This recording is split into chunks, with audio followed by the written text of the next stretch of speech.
What's good, family? It's your boy, Wallstreet Trappin. Welcome to another episode of Trappin Tuesdays. But, Jose, this ain't just any episode here, bro. First of all, I don't do nothing in a suit. Like, we ain't never did a Trappin Tuesday in a suit, you hear me? Damn. So we gonna start with that. But bro, it's episode 100, bro. Hold on. They got me all the way twisted. Jose, this is episode 100, bro. I felt like you were supposed to prep them for that or something. I feel like you wasn't on your job for that, dog. You know what I mean? All right, man, so first we want to thank our beautiful audience for coming in, man. We appreciate y'all for coming in. Trappin Tuesdays is definitely a show dedicated to help us navigate the market, help us understand how to build wealth, most importantly, how to turn our last name into assets. Let's clap for that, man.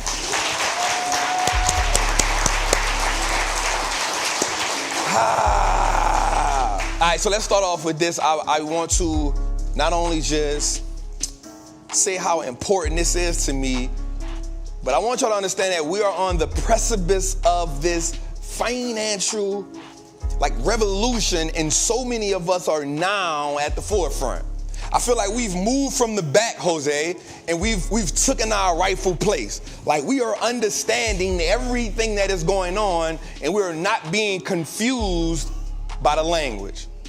As of right now, Jose, we are truly being fearless in the face of adversity, because the idea of building wealth, the idea of turning your family's last name to an asset, the idea of reorchestrating your family's financial blueprint, it is adversity, because it puts you in an unfamiliar place. It puts you in a place where, I'm uncomfortable here, and most of us haven't developed the fortitude to be comfortable in the face of adversity until now. Right? So I thought about something on my way here, Jose, and I thought about something that was powerful. I've never heard this saying before, but watch this, Jose. The Israelites needed to lose Moses to get to the promised land. Watch me here. We on a journey, and we put our everything into one person to get us here. We put all of our emotions, we put all of our thoughts, we even put our success on one person, but what we don't realize is God only uses that person to get you to a certain situation. And then he said, Joshua, I'm with you as I was with Moses. And so the people had to develop a new confidence. They were familiar with him, but not familiar with him as the leader.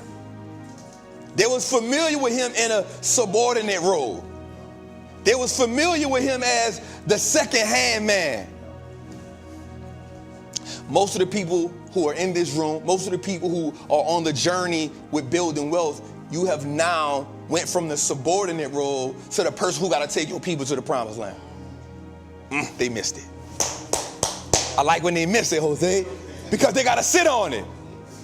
We're not saying that Moses wasn't a great leader, but he took them as far as he was allowed to go. Okay, let me say this. Everybody isn't on the journey with you to go with you to the end. Some people are just to bring you to a certain destination, and then you got to evolve into the leader. You got to take the data that you learned from that person and say, how do I apply that data to where I'm going at? Oh my God. Okay, let me make this better, Jose. When we first got this studio, I was in here by myself. I had no team of people. It was me in the dark. The walls didn't look like this. The carpet didn't look like that. The stage didn't look like that. They didn't have that up there. They didn't have no lighting up in here. It was just me in the dark. But I had to eulogize the version of me that was in the dark so I could give birth to the Wallstreet Trapper in this situation right here. So I'm saying that because you got to eulogize the version of you that does not breathe life into the future you. Oh my God. On my way here, I'm thinking about it. I'm like, Jose, we at episode 100. But if you go look at episode 1, you'll be like, what the hell are they doing? This is not what I expected from a trap. But you can't let what you don't know stop you from doing a said thing. Okay, let me go back. You can't let what you don't know stop you from being great. Okay, let me go back a little bit more. You can't let what you don't know be the reason why you don't change the whole dynamic of your family, because you don't know about investor. You ain't good with numbers. So what? You got to be fearless in the face of adversity. Jose, I'm going to go a little further and say this. For some of us, adversity gives us the advantage. Yeah, like, I don't know about everybody, but I'm the person, like, if I ain't got the pressure on me, I'm kind of lackadaisical. I'm kind of like, all right, we're going to get it done. But like in the last, I'm like, oh, turn it up, let's go. The adversity gives me the advantage because I know that most people crack under the adversity. They need their T's crossed and their I's dotted. I just need to know that's the mission we going on. Oh my God. You got to be fearless in the face of adversity. You got to change for what you say you want, or you got to change what you say you want. And we want to be millionaires. We want to turn our last names into assets. But what happens when, okay, here's the picture. Here's the picture, Jose. What happens when you got to sell your investment because some money didn't come through that you was planning on, and you got to use the investment to pay bills? Okay. Now you got to sell the stock. You was excited. Yep, I got the returns from the auction, and you made the play in your head, well, I'm going to take these profits, and Trap said take the profits and put it in another position because I'm going to get the NVIDIA. That's what I've been waiting on, but then life start lifing, and you got to use the profits to pay a bill. Or life just threw the monkey wrench at you. What do? Do you stop playing the game now? Well, every time I come up, I take 2 steps forward and 15 steps back. Are you that person? Or are you the person that said, I'm glad I learned how to do that because now I can go get the market to print me some money, so now I'm never in a financial crunch? How you looking at the situation? How you looking at the market? Fearless in the face of adversity means we have a vision for life. We have a vision for how this thing gonna go. But our vision, when it ain't in alignment with God or it ain't in God's playbook, our vision don't mean nothing. Oh my God. Oh my God. I'm just saying, episode 100 just showing me that we just getting started. But what's your episode 100? What's that yardstick? What's that milestone that tells you, oh, we moving? Because see, inspiration gets you started, commitment keeps you going, but discipline helps you finish the race. How many races have you started because you was inspired, but you wasn't committed or disciplined, so you got to keep starting over? Jose, what if we would have started over when we saw episode 1 and say, nah, we ain't doing it? Nah, it don't look right, dog. The lighting ain't right, bruh. Jose, why you like me by these stupid sunshades when nobody can't see my eyes? Jose, why you got me standing up here for 3 hours in a row? Jose, why the graphics don't look right? Jose, why the sound Jose, why you got a shadow on the wall, bruh? What if I have kept saying, nah, bro, we ain't doing that. Let's start over. Nah, that ain't us. Start over. Episode 1 all over again. We gonna keep doing episode 1 until we get it right. At that point, we done missed 50 episodes. We didn't get to serve people for 50 weeks in a row. But we said, well, we gonna get better every episode. Audio gonna get better. Visuals gonna get better. Delivery gonna get better. Graphics gonna get better. We're gonna take some stuff from the show. We're gonna add some stuff from the show. Jose, don't trip. They're gonna find segments they like. We gotta keep moving things around. Episode 100, and we still tweaking. We still trying to figure things out. Because I will not let what I don't know stop me from being great. Yeah. We will not let it happen.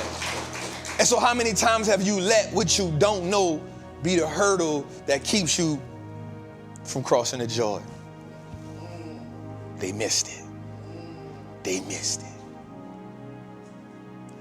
We're just going to circle back. Some of y'all are really good at being the number 2 when you really got what it takes to be the number 1, but you ain't confident in yourself. Your family gonna move with you. You know your family gonna move with you. You know you got the vision, but you scared to take the risk. You letting the people who've been in the same place for the last 10, every time you go to the family reunion, every time you go to the cookout, every time you go to the party, they saying the same thing, and you tell them about stocks, they don't want to hear. I like this. Hey, let's talk about the stocks right now, y'all. Anybody want to talk about that? Yes, we are. We're gonna talk about it. Let's have a conversation. And if you don't like it, you can't come in here no more. My family want it. My family want it. They understand it. They see what I'm doing. One of our biggest problems is we trying to teach people we ain't learned it yet. They don't want to listen to me. You got to show them it work. Show them how your account went from 10,000 to 100,000. Oh, they going to listen. Guess what? They ain't seen the 100,000 like that. You ain't work for that? Nope. How much overtime you did? None. You gotta make them understand what's possible. And that's a form of adversity. You know how much financial trauma your people got? You ain't the only one. You have been them. You were them. You've been exposed. What if I told you darkness really isn't a real thing? It's just the lack of light.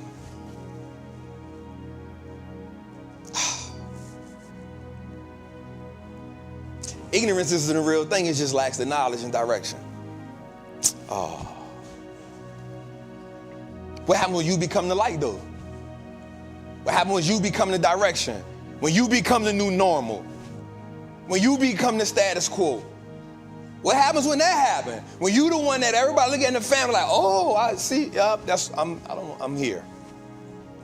All of us got that favorite cousin, that favorite person that's really gonna listen to the one when it's, okay, this is me and cuz.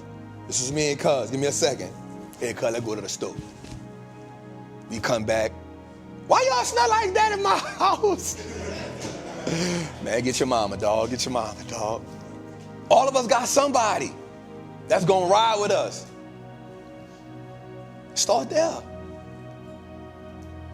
Start there. Because the journey to building wealth is lonely when you by yourself. When you get with somebody and you can talk to somebody and y'all can bounce that idea. I was so excited when Cuz was excited about his $50. And it made $100. I was excited because I had somebody to bounce my ideas off. I had somebody that can use me as the measuring stick. You that somebody. You are the gauge. You are the person that will introduce your family to a new normal. And when you stand in that, you can go possess the land. Episode 100 of Trappin' Tuesday, y'all. Thank y'all so much. Let's get to it. Let's get to it. Let's get to it. Jose, how we feel, dog? Yeah. I don't even like that. That sound whack. That sound whack. You cut the intro a little bit short. No, it's 30 minutes, dog. What the hell? You're doing 45 sometimes. Nah, this is not a 4-hour show, dog. This is not a 4-hour show. We're going to squeeze 3. 2:45 at best.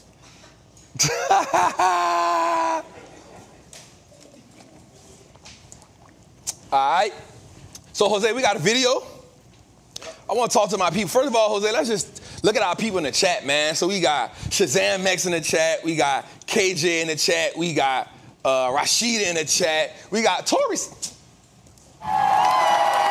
I get a little more of my little machine, dog? I need a little more.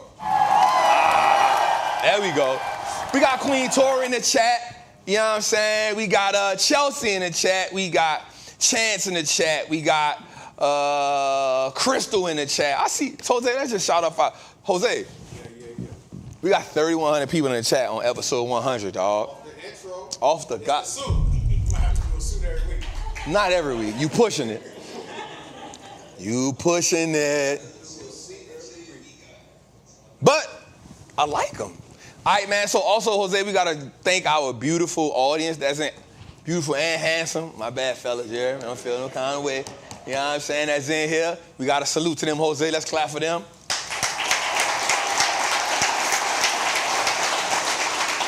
Got my brother Travis Bentley in the building. All right, man. So, Jose, we got a video, right? Yep. What? Let's run it. Let the people see it. We've been on a long way. Not that thing you put together. Yes, we got that one first. This guy, yeah, bro. All right, let's see it then, brother. Let's see it. Let's see it. Jose always trying to like make a surprise or something, like I ain't gonna. You know you have that parent that always just find everything out? That's me. That's me. You try, I be like, that ain't it, dog. So let's get it. What we got, Jose? Trap, my brother, what's good? Just got off the plane, man. 24 hours of travel, but we in the motherlands. Check it out. He bro, we at the pyramids in Egypt. But I had to, before I go to sleep, before I get in the shower, I had to send you a video say, congrats on 100 episodes, bro. The consistency on Trappin Tuesdays is insane, bro. Proud of you, family. Keep going, man. Keep teaching our people the financial literacy they need. Also, man, I heard you had a birthday coming up. You know what I'm saying? Shout out to them big dogs in their 40s. You know what I'm saying? Happy birthday, my brother. Love you, fam. Let's get it, bro. My dog. Milestone alert is the 100th episode. Happy 100th episode, Trap. Listen, we've been watching. We love you. We give you all the flowers. You and your team have been killing it. Happy 100th episode. Yo, Trap, man, 100 episodes is a big deal, bro. Come on, man. You know what I'm saying? God. Congratulations. Domestic workout. Go kill it, man. 100 episodes. We trapping or nah? Yo, we celebrate 100 episodes of Trappin Tuesday. Listen, let me explain something to you. You said Wall Street look like us now. Nah, Wall Street's gonna look like us forever because of the work that you put in, because of the leadership that you're showing and exemplifying to our community, not only for yourself, your family, but for everybody else that's watching and tuned in. Brother, we salute you, we appreciate you, and understand something, it ain't the 100th episode that's impressive. I'm talking about, it's the Wired for Wealth episodes when you making pivots and you learning how to changing to make the show as impactful as it has been, to continuously grow and add value to everybody that needs you and everybody that needs you to continuously grow their wealth and take it to the next level. Listen, that's what make Wall Street look like us now and make Wall Street look like us forever. Big Trap. Salute, my brother. 100 episodes. And also, happy birthday, man. My dog. Salute, bro. My dog. He long. This is Pastor Don J. Listen, I'm about to go do a recording, but I had to stop and take the time to wish my boy Trap a happy 100th episode of Trappin Tuesday. Man, that is crazy. That's good. Look what God has brought you from. I am so excited for you, bro. And I heard you got a birthday coming up. Listen, we got to talk. Trap Nation, help me celebrate 100 episodes. And my guy, as you always say, we trapping. This your boy, Pastor Don J. Man, I love you, bro. We got preachers. Stay blessed and keep blessing the people. And we'll keep trapping. I love you, man. Hi, everybody. It's Mama Trap. I just want to make a shout out to my son, Mr. Wall Street Trapper, on his 100th episode of Trappin Tuesday. Very proud mother. So proud of you, son. Much, much love. Mama. Trap. Come on, OG. Trap. What's up? It's your boy E.T. Trap. Be trapping.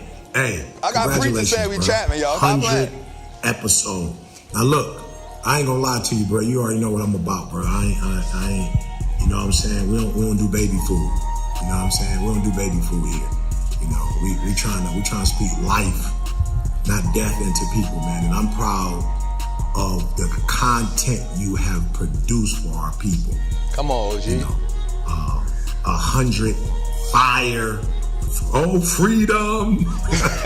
Some freedom stuff that our ancestors would be proud of, bro. So congratulations. And yeah, I know you got a birthday right around the corner.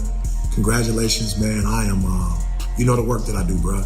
I've seen a lot of young men in your circumstance, you know, who have been blessed with a second opportunity, and they didn't take advantage of it, bro. And God is proud of you. The Creator is proud of you. You know, the ancestors are proud of you, man. I'm proud of you. The streets are proud of you, bro. Come on. You're not pushing poison. You're pushing life. That's a fact. And you're showing us the ropes and showing us the ways. And I've learned from you. There's so many of y'all out here, man. So many of y'all out here, bro. You hang with a lot of them. A lot of y'all out here, man, creating content that is life changing, bro. So, yeah, from the OG, as you call me, OG. I did love to hear you say that, OG. So from the OG, man, proud of you.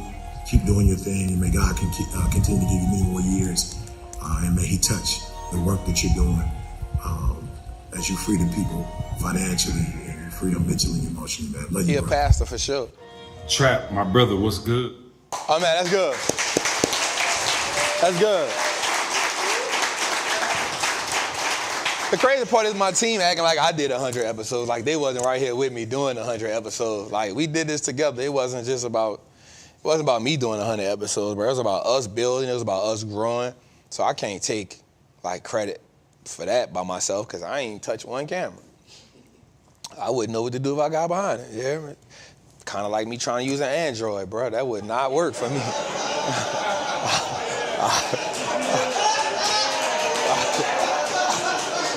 What is this, man? What is this thing? How do you use it? No shade, I'm just saying, like, I wouldn't know what to do with it. I would be lost. So let's just give it up one more time before we get to the show, man. Let's just give it up for my team, man, because I can't take this credit, man. I can't take this credit. All right, man, let's get into our show, man. Y'all know before we start each and every show, man, we definitely like to start off with our mantra. This was something that when we came up with the show, I talked to Jose and I said, I need something that like gives the show a heartbeat out the gate. And I was talking to CJ, he was like, you know, when you hear Martin, when you hear that dun dun dun dun dun, he's like, you know that's Martin. I was like, yeah, but I ain't got no theme music, dog. And then I was looking at the Black Messiah. And my favorite part of the movie is when Fred Hampton comes home from jail and he's having this moment. He's telling them, you know, you can kill a revolutionary, but you can't kill a revolution. Like, that's my favorite part, and I ain't gonna dig into that. And I was like, bro, that's it. Like, you need something that the people can remember when they not watching. You need something that can hit them hard so they cannot forget it, but it represents everything we doing. And so it took me about, I ain't gonna lie, it took me about 4 days, because it was too long, then I moved some stuff out of it, and I finished with this. And I'm so proud of this because we was on tour, and I would never forget, I had the mid-show, I was like, wait, hold up, like, they really know this. We was in Atlanta, and I was like, yo, we gonna say the mantra. And the way that, I said, oh, wait a minute. Because I didn't know that people really took it that serious. But that's one of the reasons why we are always in the streets. You know, stock market on the streets coming up. We're gonna do that again. We found 8 more cities we're gonna go to. And it's because we feel like the way to touch the people is by being in the midst of them. You know, we that's what I come from, so I ain't never been scared to be there. Now, Jose be catching a temper tantrum because he got to make me have security, which is cool. I understand. You know, I had to evolve. But I was like, man, everybody gonna do me nothing. I'm trapped. And he was like, no, that's why somebody gonna do you something. I was like, nah, man, and we got God. He was like, all right, well, let God protect us, too, with these guns. So, so that was but it was just, you know, it's just an amazing thing. So to see how far we've come. And so we'll say this. Y'all know if y'all know it, you know, y'all know how I go. If you don't know, you need to learn it. Because this like our war cry, right? So, I am a certified Wall Street trapper. I am confident in my ability to make great investments. The stock market is a machine that prints money, and I am more than capable of operating this machine. Not only will I free myself, but my family will eat for a lifetime based on the information I apply today. I'm a money maker and a wealth builder. Today, I break the chain. Ancestors, y'all messing me up. But y'all good. Next line. My ancestors will smile now because I've turned our last name into an asset. My family's purchasing power will increase indefinitely. Today, I make the declaration that no longer will I be a slave to money. No longer will the generations behind me inherit lack. No longer will I submit to selling my time for money. I am a first-generation millionaire. I am the architect of my family's legacy. I am a certified Wall Street trapper. And let's go, today. I like it, I like it, I like it. I like it, I like it, I like it. I like it. All right, huh? So you got that long? We'll do it mid. All right, so man, let's just get into the show, man. Again, man, I'm so proud. Jose, what is this? What the hell? With this Bitcoins? Why they got the one black one up here? What that mean? That's symbolic or something, though? It's chocolate. It's dark chocolate. So what? Lashana did that. I already know it. When I heard that, it's the lucky one. I knew this concept, I knew where it came from the minute I heard that. All right, man, let's get into it, man. Word on the streets, man. We got 3,700 people in the chat. Jose, we got to do something, though. Because of my birthday, because of Trap episode 31, we did something for the people in the chat. I guess we'll do it for people in here, too. I didn't know how many people came. So we doing the birthday special early till 12:01. So I guess you got to try to airdrop it or something. I don't know how you're going to do that. You got to come up with that. I didn't give you an opportunity to. I came up with that at the last minute. Yeah, we'll come up with that. So let's drop it in the chat. It's only for till 12:01. And then after that, it's over and we'll wait till my birthday. That was something I came up with. Everybody's like, yo, what the hell are you doing? I'm like, man, it's my show. Anyway. All right, man, let's get to it, man. So we had a great day today, Jose. Dow Jones is down, right? NASDAQ is up. And the S&P is up, Jose. Now, here's what I wrote. I wrote down something today that was real crazy. We'll get to it. Let's go next to it. All right, so here's our heat check. Now, Jose, I always say this about the heat check. We back at 90, so we've gained a little bit more pressure, right? We was at like 87 last week, right? And so for my people that don't know what the heat check is, so every day the market has like a thermometer, and the thermometer tells us if the market is running hot or if the market is cooling off. Now, for me, running hot means the market is being greedy, so it would be green. So anytime it's over 1, it's cooling off. That means people are selling. So people are selling their positions and they putting them on the sideline, which is amazing buying opportunities for us. Right? So I always want us to keep that in mind. When the market is selling off, that is how we get rich. And people have it the other way. People think that when the market is running, that is when you make the most money. I'm from the street, and I was always told, and I learned this, that you make more money in a drought. And that simply means in the market, you can buy these assets on sale. All right? So one of the dope things that just happened this week, we saw that. I'll talk about it. Let's go a little further to it. I'll talk about it. All right, so here's our heat map for the day. And as you can see, I was listening to a guy on TV today, Jose, and he said that mega cap, so you don't know what this is why I love talking to Jose, because he don't be knowing what the hell I'm talking about, yeah? He been here for 100 episodes. Right? What kind of co-host don't know what the hell I'm talking about, and he been here since day one. Right, all right. So here's what he said, Jose. He said that mega cap tech and the AI trade is over with. Right? So mega cap tech, Jose, means big technology companies, ones that's worth like 800 billion, 900 billion, and into the trillions. You with me on that? You rocking with me? All right. He said that that's over with. And I beg to differ. So as we look at this chart today, we see that most of the big gains are mega cap tech and AI. So NVIDIA gave us 6% today. AMAC gave us 1.88% today.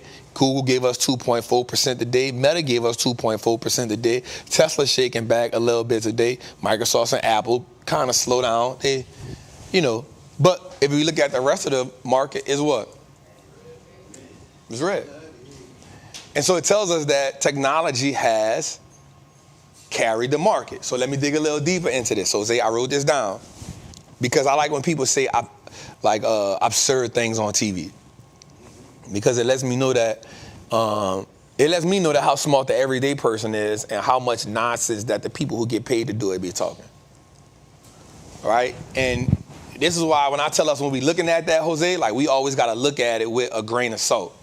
Like we got to look at what they saying, but we ain't got to really like make our investment decisions based on what they saying, right? Because you never know the agenda that they pushing, and you never know the money that they using to back up whatever they had. Does that make sense to everybody? Right? So don't never get caught up listening to what they saying to where you let what they saying make you make an investment. Am I making sense? Yeah. All right. So here's what I wrote, Jose. Watch this. It's a good stat for all my people.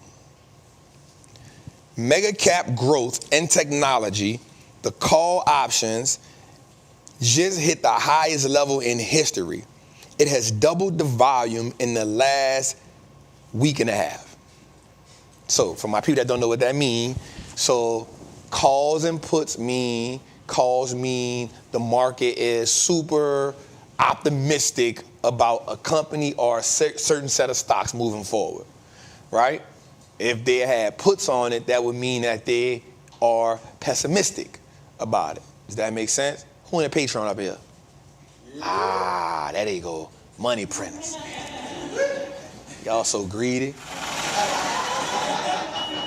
Y'all greedy. I know y'all greedy. So everybody in this room should be in Patreon. You're really serious about getting that money. So for my people that understand that, I want you to understand it. So for the market, for the big investors to double the calls that they're putting on mega cap growth and technology, that tells us that the market is bullish on technology and growth. Does that make sense? Bullish means that the market is putting a lot of money behind technology and growth. So for me and for us, we don't have to chase the money. We just got to be in position to print the money. God, that was a slow cook right there, Jose. That was a crock pot cook. No. Hell no. Hell, this is why you don't get a mic for shit like that. This is why I refuse to give you a mic, dog. Where you get that from? Why would you say that? Why would you? Gumbo's slow cook. No. All right, next. He from, where you from? Oh, my. We got company. We not. Let's go a little further to it. All right, so here's our free ingredient index. Now, I do want you to pay attention to this. The market has come off of how neutral it was, and it has peeled back a lot. Here's a stat I'm gonna give you. NVIDIA made, so in a 4-day time span, it swung $850 billion in a 4-day time span. Okay, so we talking about Thursday, Friday, Monday, it lost 600 billion. Right at it. Today, in 1 day alone, it gained 250 billion. You with me? Stocks don't move like that. Normally. Every so many years, you'll get something that does that. So Amazon did it before, Netflix did it before, Facebook did it before, Apple did it before. But here's the thing about it. It didn't do it at that scale. Here's what that also tells us. It also tells us that the market is getting more and more confident with the future. we need to be more confident with the future. Jose, hold up, we got 4,000 people in the chat. It gotta be the suit. It gotta be the suit, God. It gotta be the suit, God. It gotta be the suit, God. Go get the suit out the car. God damn.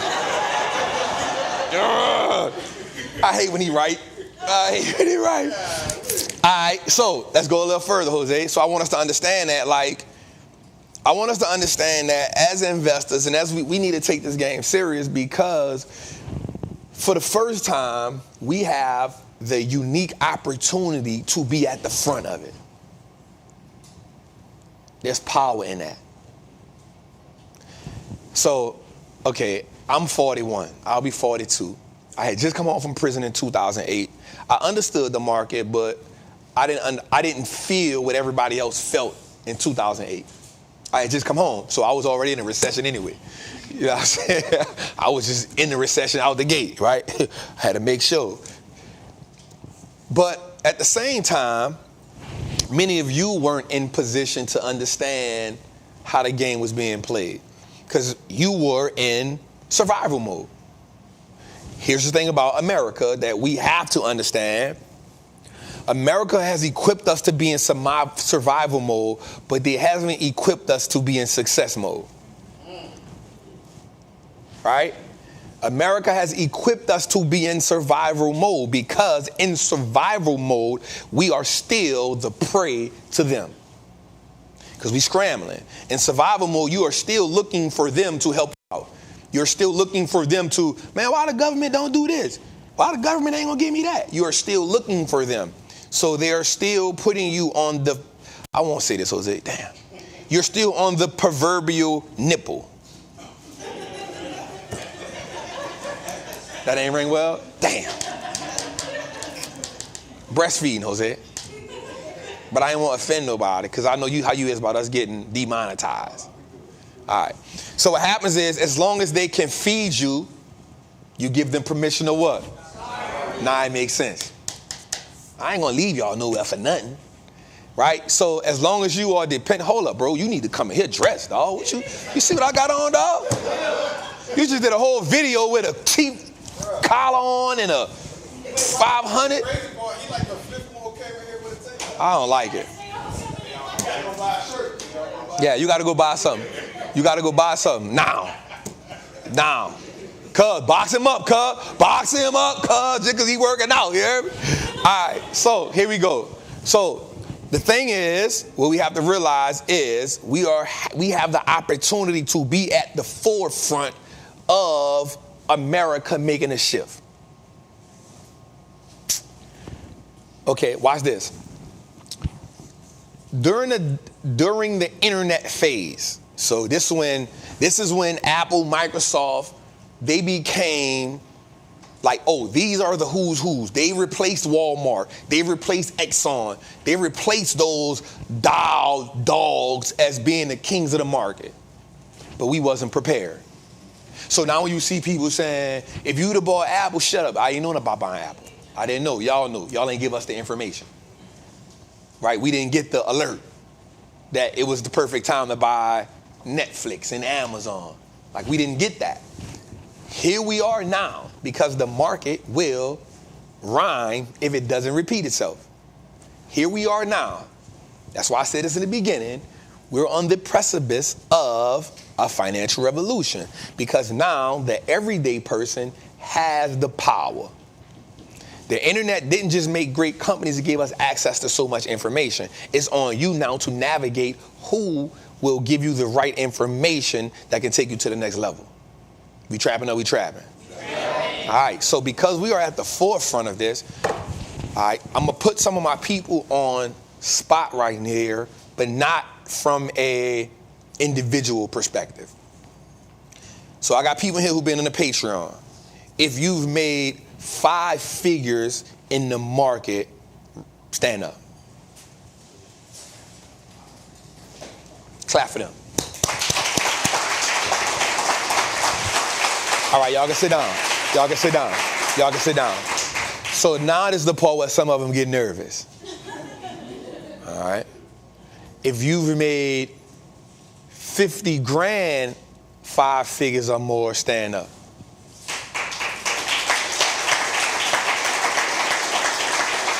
All right. Y'all can sit down. This is where they really get nervous. If you've made 6 figures, stand up.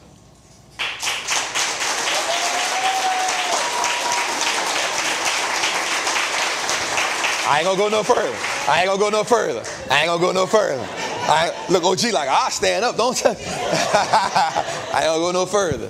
Okay, so we're looking at people who are no different than us, y'all.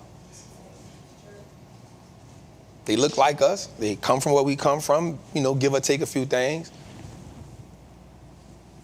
The market doesn't discriminate on who can make the money.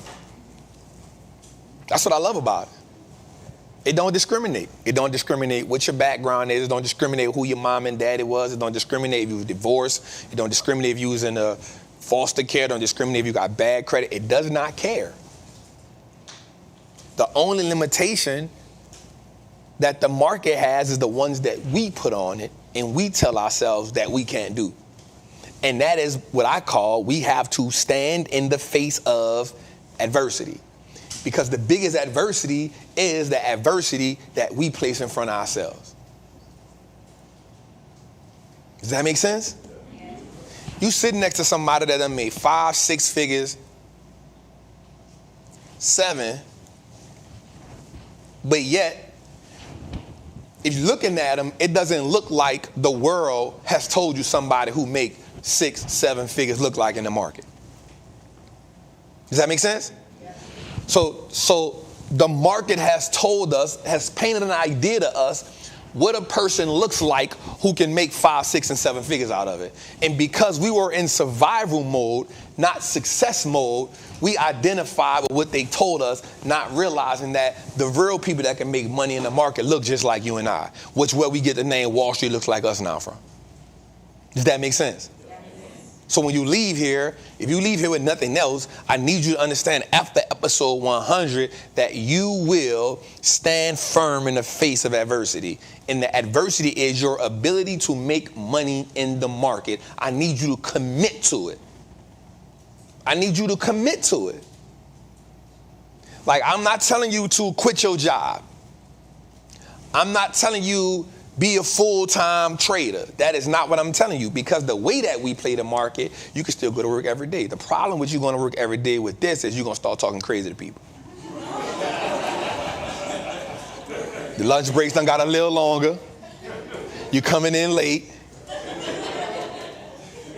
If you got a uniform, you're wearing a shirt out, talking about trap wear his shirt outside it.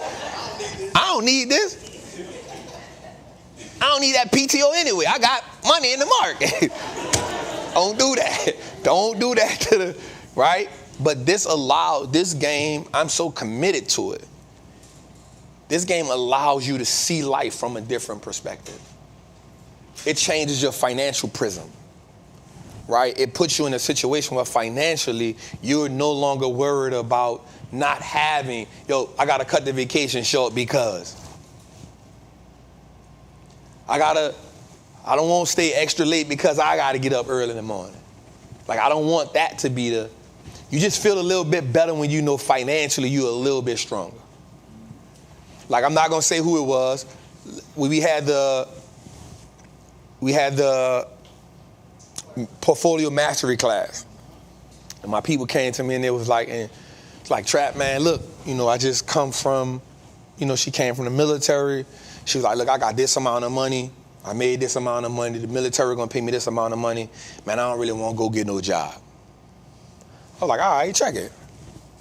Let's come up with a plan. Can you live off what they're giving you so far? She was like, it's cool, but like, it's all right. It ain't all that. I was like, all right, let's see how much you got. She was like, oh, I got this much. And I was like, cool. If we can make this number by the end of the year, we good. You can go another year without working. Like 3 weeks later, she was like, no, I did 6 figures in a month. I really ain't going back. Nah, it's over. I'm not even looking. It's the power of the market. when you financially in a situation, and I'm not trying to sell you on anything that I'm not doing every day, all day. It's a difference from somebody telling you theory and somebody giving you practicality. Every day, Monday through Friday, I give you practicality, possibilities. All right, let's go a little further today. All right, so I came up with this because I wanted us to see this right quick. And it was, how about them bulls? So the biggest expansions in the history of stocks. Why did I give us this? Because a lot of people always talk about how the market had recessions, how the market had extreme downturns. Here's what I learned. And I talked about this on, I can't think of what episode of Trappin Tuesdays. So when they had the Great Depression, 1929, it took the stock market 25 years to rebound. It has never taken the stock market that long to rebound again. That was the first time the economy, it's the first time America had ever experienced something of that nature. Episode 81. Yep, look, clap for Jose, y'all, goddamn. Right? So it's the first time America had experienced something of that magnitude, and so they had to learn, how do we not prevent this, but how do we not be in this for 25 years, right? And so since then, here's what the data says. Since then, the average recession has only lasted 18 months. 18 months and 25 years is a big difference. Huge difference. You can navigate something for 18 months, but for 25 years, you down there just give up on it. Like, nah, we just broke, dog. I'm going to move to Europe, brother. It's over. But since then, now here's what we saw during the pandemic. We saw the bear market have the quickest bear market ever. 3 weeks. 3 weeks. Not even a whole 3 weeks, probably like 18 days. What happens is you get a group of people who understand that their money is tied to this market, whether you believe it or not.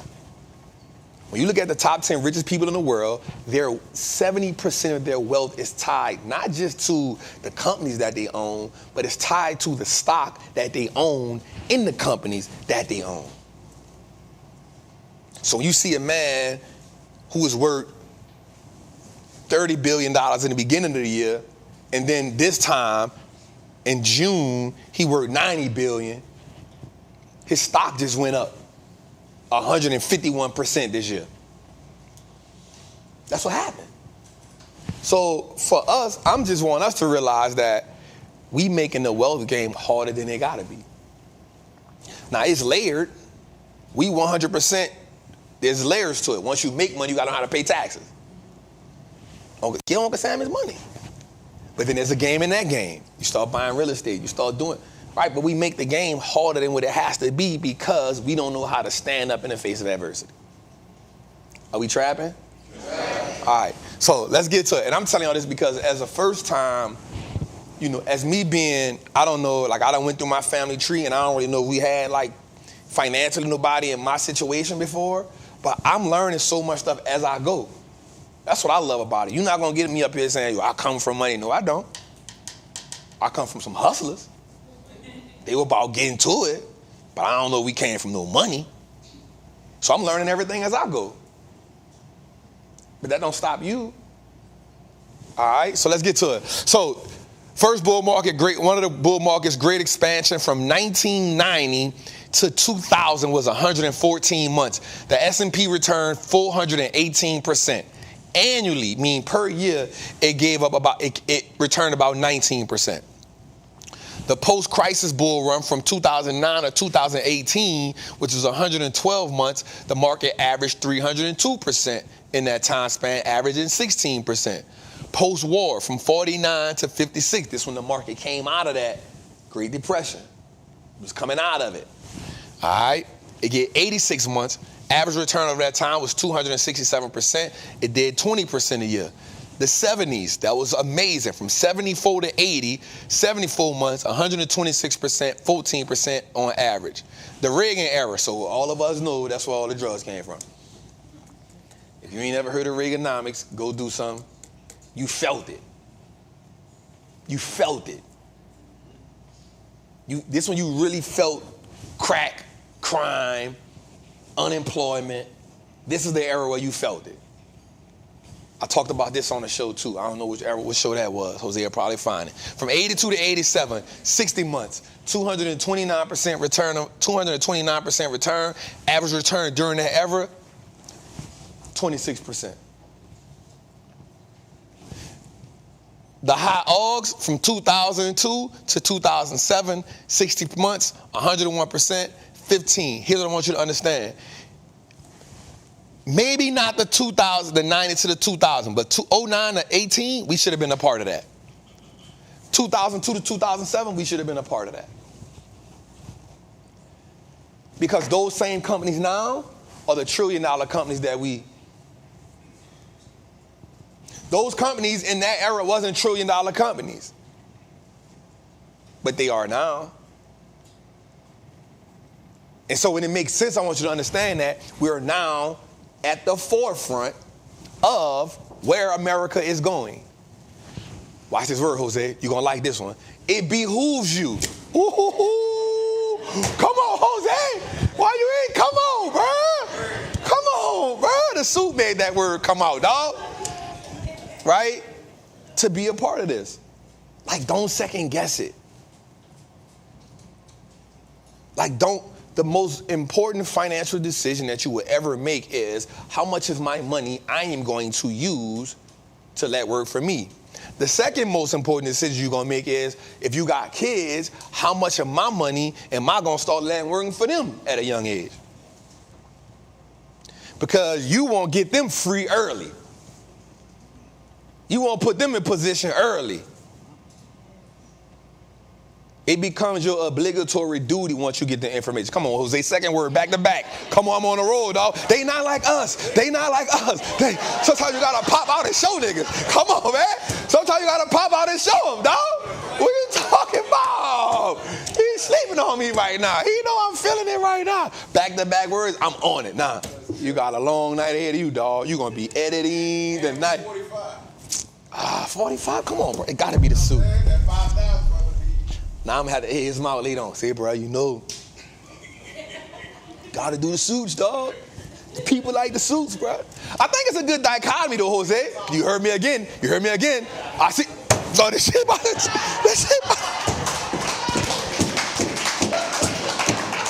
It's coming out now. I'm in my bag. It's coming out now. It's a good dichotomy between the suit, the baking soda. I think it flows. I think we found something. He needs to. Let's get LaShawna to do it. I don't think he gonna. We gotta get a spokesperson. Come on now, this is a good flow right here. Look what we got. The suit, debonair, scale, conduct. LaShawna made it better with the chocolate-covered coins, but they don't know. And then the baking soda is like boom in your face. I think we found something. We might have found something. Hold up, you forgetting my thing though, Jose. Gotta have a teacher. It's layers. We in layers. The glasses give me that. All right, let's go a little further, y'all. But y'all get what we saying. We should not be second guessing this game, y'all. And we should not be worried about how much money, watch this, somebody else making. So I get people all the time, they be like, somebody told me the other day in the chat, well, Trap, I can't buy all the stocks that you got right now. I said, shit, I can't buy all the stock Warren Buffett got, but they ain't stopped me from playing the game. You feel me? Like somebody always making more money. But I don't got nothing to do with me. Because my goal is, how do I keep, watch this, Jose, how do I keep increasing my capacity to make money so I can keep increasing the territory to put the money in? Oh my God, they missed that. All right, let's go a little further, 2 to 8. Let's go a little further, bro. All right, so I come up with this today. Who's selling Bitcoin? Bitcoin selling. I'll be hitting him with that. Hey, let's use this down here, dog. But here's what I thought about it. So I thought about something today that was real cool. So Bitcoin dropped to 60,000. Now, of course, I own it. I own about 6 figures in it. But it helps my bet that it don't reach 100,000 by the end of the year. So I ain't tripping. I'm cool with 2025. Listen, I'm on the 2025 bandwagon. I'm with it, right? Because I own some money. I like when they run up. I just like when they come back down. So I came up with this idea, Jose, that I really saw, and I don't know if I'm right, I don't know if I'm wrong, but I saw a parallel between Bitcoin and technology. Specifically AI.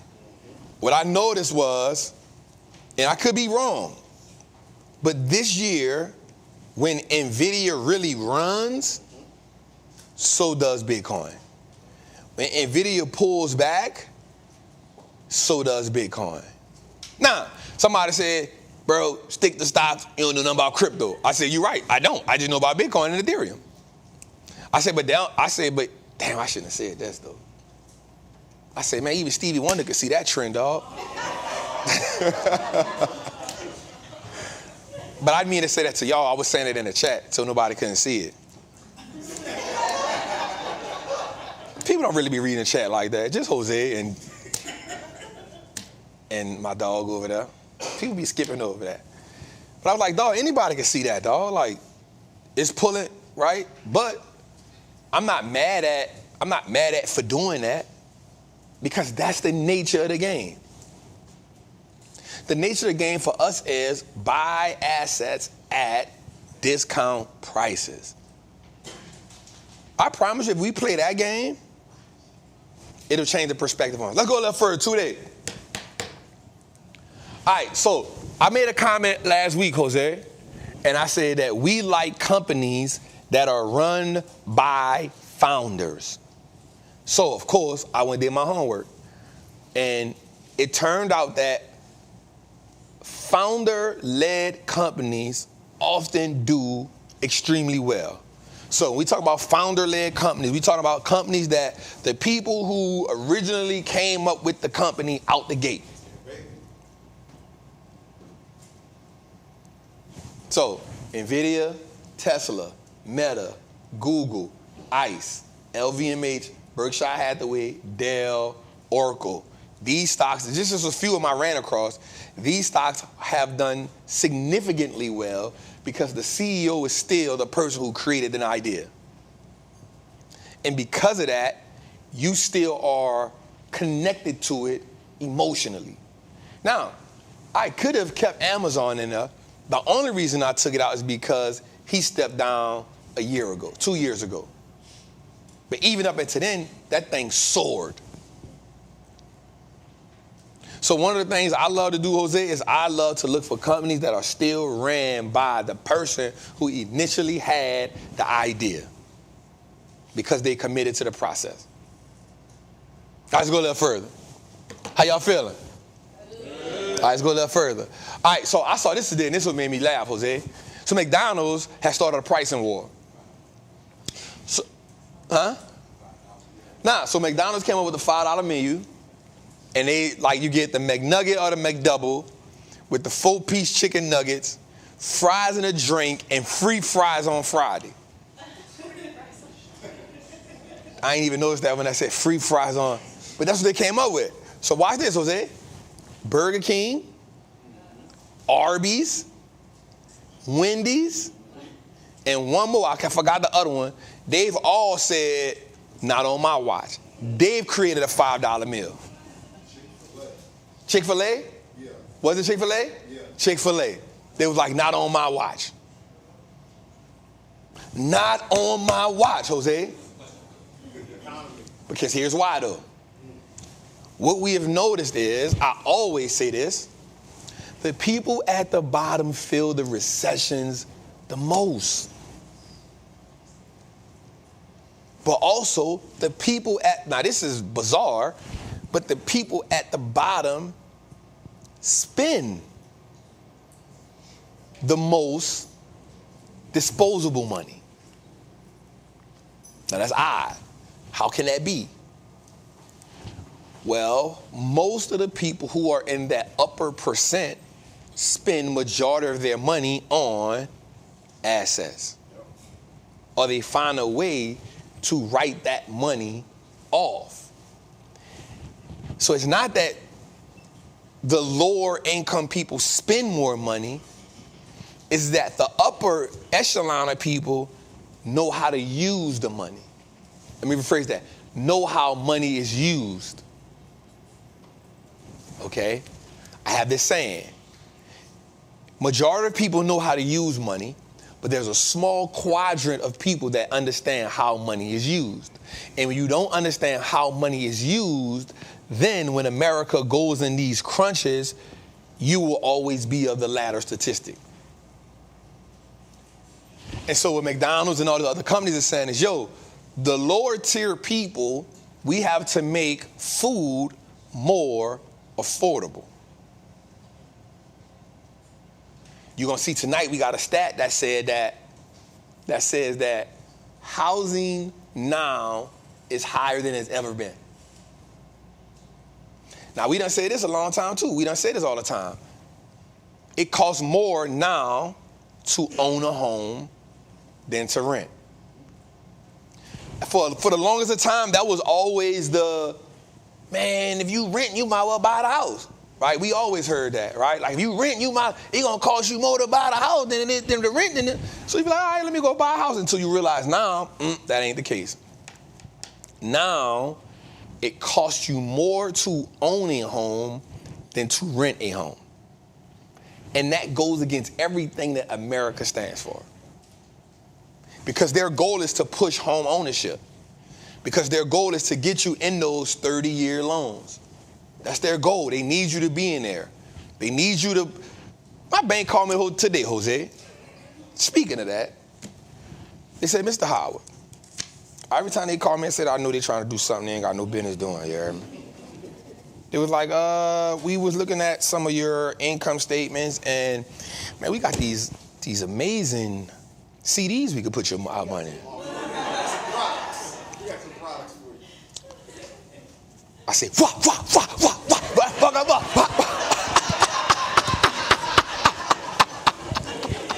I said, dog, you got the wrong one. You got the wrong one, baby. I said, nah, dog, I'm good. He was like, you sure? I'm like, bruh. I say, bro, you want to do this? He was like, no, I'm saying, like, we got these CDs that are giving 7%, you know, and I said, bro, I did 7% on one stock today, dog. Don't do that. Don't do that. I should have sent them the link. See, that's when I need a mic on you right there. So you can say stuff like that. So you can hit us with that. I was like, nah, dog, that ain't it. I was like, nah, that's a hard no, dog. But he proceeded. He's like, but we really want to serve you. We see the income. I'm like, bruh, you don't got it, dog. You're a black dude, so I kind of was just like, so he was like, well, I'm interested to understand why. Why won't you? I said, listen, bro, I know a lot about money, dog. I know how to print money legally. He's like, explain that to me. I said, listen, check this out. And I told him this. I like to shine. I said, listen, bro, I put $420,000 in the option play. You know what options is? He was like, of course I do. I said, I put $420,000 in an option play, and in 2 months it turns to $1.2 million. Can you give me them type of returns? He was like, no, sir, I can't. Case closed. Case closed. Now you see why. He was like, oh, it was nice talking to you today, Mr. Howard. But next time you call Jose, I'm going to say tune into Trappin Tuesday. I was slipping. I wasn't on my shit. All right, so here's what they're doing, Jose. How do you feel about that? Do you think that that is a good move for McDonald's? Do you think that's all's fair, love, and war?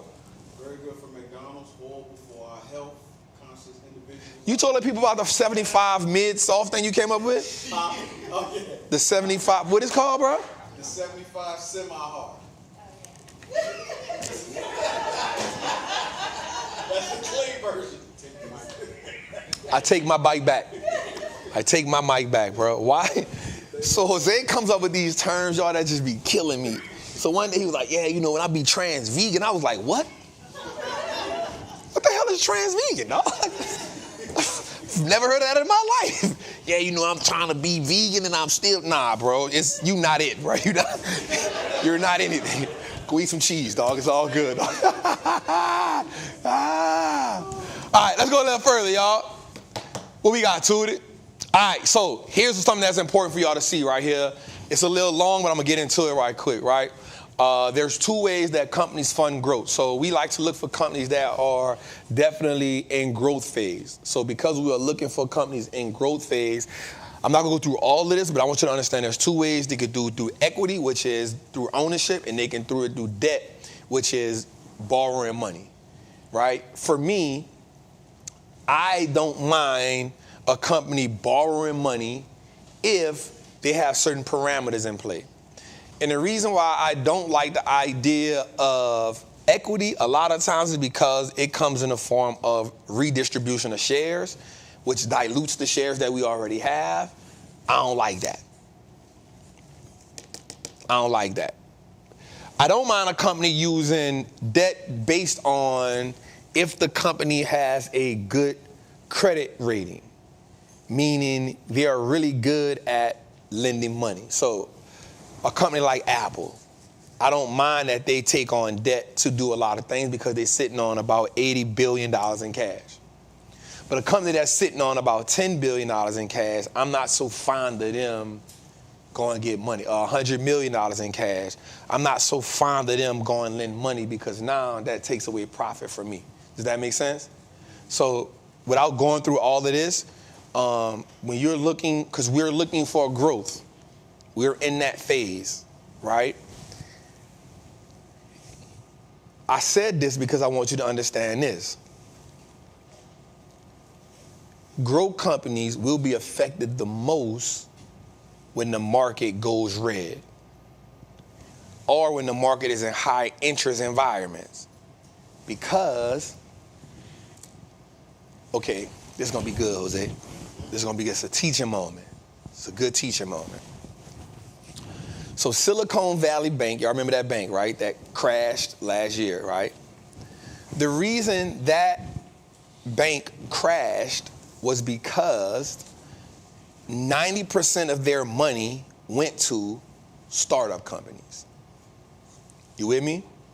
So because 90% of their money goes to startup companies, with interest rates super high, the startup companies now can't produce that way they used to produce because money is too tight. And now, because they make money off of lending money to startup companies, because interest rates are so high, they now have to increase the rate at which they're lending the money out. And so because startup companies burn through money so fast to fuel growth, they're now not taking out the money that they did before. We come from an environment where money was practically free. 0%, 1%, which is why when we go to that bull market, we saw those expansion areas. When money is cheap, people lend money. Am I making sense? When money gets expensive, people tend to be like, I'll go to Home Depot instead of buying a new house. Right? Instead of growing my team bigger, I'll just put more assignments on the people that's here. What the hell? That nigga throwing pistachio. What the fuck? Does that make sense? So what happens is, and I'm just paraphrasing, I'm making it sound simple. So what happens is now that those small companies, those small startup companies aren't taking money, now the banks now are getting what's called stress tested. The stress test now says, we can't afford to lend money, we can't afford to borrow money, and we can't afford to lend money. That puts us in a bad situation. That's how banks go bankrupt. Another way banks go bankrupt is you'll see a lot of banks right now, regional banks are in a lot of trouble, is because a lot of their money is tied into commercial real estate. People scale back on commercial real estate in tough times because the overhead is so big. And so now you have these small banks with a boatload of commercial real estate. So when you're looking on the news and you see CRE, that's commercial real estate. So because you'll see a lot of regional banks with so much commercial real estate, now they can't practically give them away. Because people saying, yo, I don't want to go in debt for 20 years for this commercial real estate. I'll just let you lose it and I'll get it for nothing. This is how you build your wealth. You build your wealth by saying, all right, I just did it. I said, Terica, I'm not about to go chase they about to lose the building anyway. They're going to lose the buildings anyway. I just got to be patient. I'll get it for pennies on a dollar. I'll let you lose the 70,000 square foot building that you're trying to tell me for $8 million. I'll wait a year and get it from you for $2 million because you're desperate. And then buy the building for $2 million and then put $1 million in it to upgrade it, and it's already now worth $5 million. Take the $5 million, now add the $5 million to my net worth, and then rent out 2 pieces of the building. Once I rent out 2 pieces to the building, get executive owners in it, that's Class A owners, get them in the building as tenants, lock them in for 5 years at a great interest, at a great rate, rent rate, where I can increase the rate every December at 3%. They're going to love it. I'm learning commercial real estate, y'all.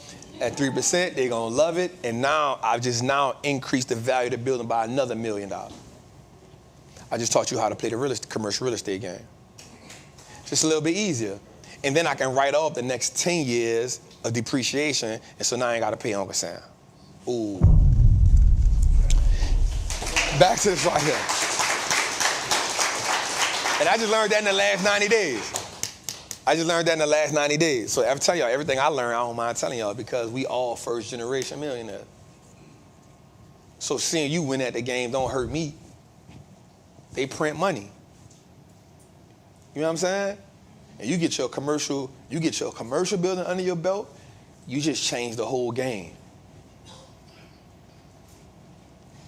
So let me say this before I go on to the next slide. I was talking to a person in the real estate game. The man ain't paid taxes in 30 years. He said, I wouldn't dare pay taxes. It's a crime. But he showed me how he not paying taxes. And he just playing the same game. He's just buying commercial buildings, and then he just keep depreciating them. If he go get another building, he can roll it over, I was like, dog, that's cold-blooded. So I was talking to Terica, and Terica told me something that was real amazing. She said, Trap, and we was talking to the lender. And they said something to me that truly blew my mind. And it's not me saying don't do the regular real estate, but he said, if you buy a residential property, he said, the banks still look at you as a consumer. I said, what? He said, because anybody can go get a first. He said, they know the game. You get a first-time homeowners program, you put somebody in it. He was like, they know that game. You ain't tricking them with that game. They know the game, they live in it, sell this side to rent it out. He was like, bro, they know that game. He said, but when you get a commercial property, or when you get an apartment complex, they look at you different, because that takes a different quality of person. I said, so somebody got like 10 pieces of residential property, said they're still gonna look at you as a consumer, because they know that game. They just want to get off the inventory. Their goal is to lend you money. But if you get a multi-unit, like apartment complex, or if you get a commercial building, they look at you completely different. I said, wow, that's interesting. He said, because you have to now have a different criteria. Anybody can get a residential piece of real estate. Now, I'm not telling nobody not to get it. I'm just saying what the banker person, the lender told me. And I asked Terica, is this real? She was like, yeah, it's real. Now, that was something I knew. How many of us thought just getting real estate was just, like, yo, that's a game. Like, y'all in it. He was like, yo, there's levels to that. Anyway, I just want to share that with y'all. Let's go a little further, y'all. Oh, damn, I forgot we didn't even show y'all this. I've been running my damn mouth, yeah? 49 in the chat. 49? Oh.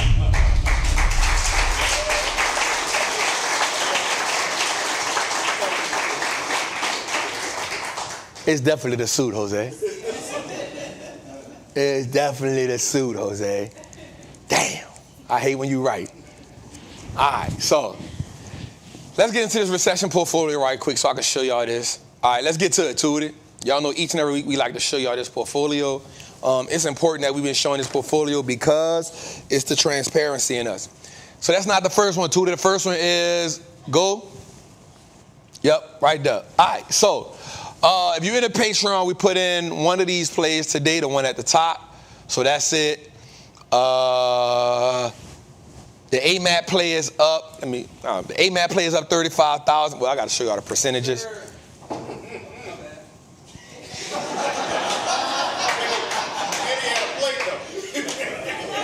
Mister, I'm juicing for 30 days. All right, so let me tell y'all about that. That's so dope for B, man. So B came to me one day. Y'all done heard me talk about this before. So I try to tell everybody in here, I try to put pressure on them. I try to tell them that there's no use to you being here.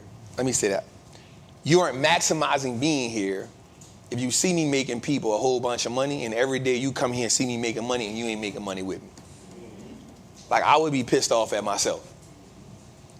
You know what I'm saying? Like, there's no way I could come here every day and hear you, dog, I made 100,000 a day. I made 300,000 a day. And either we gonna fight or you gonna teach me, but one of those two things gotta happen.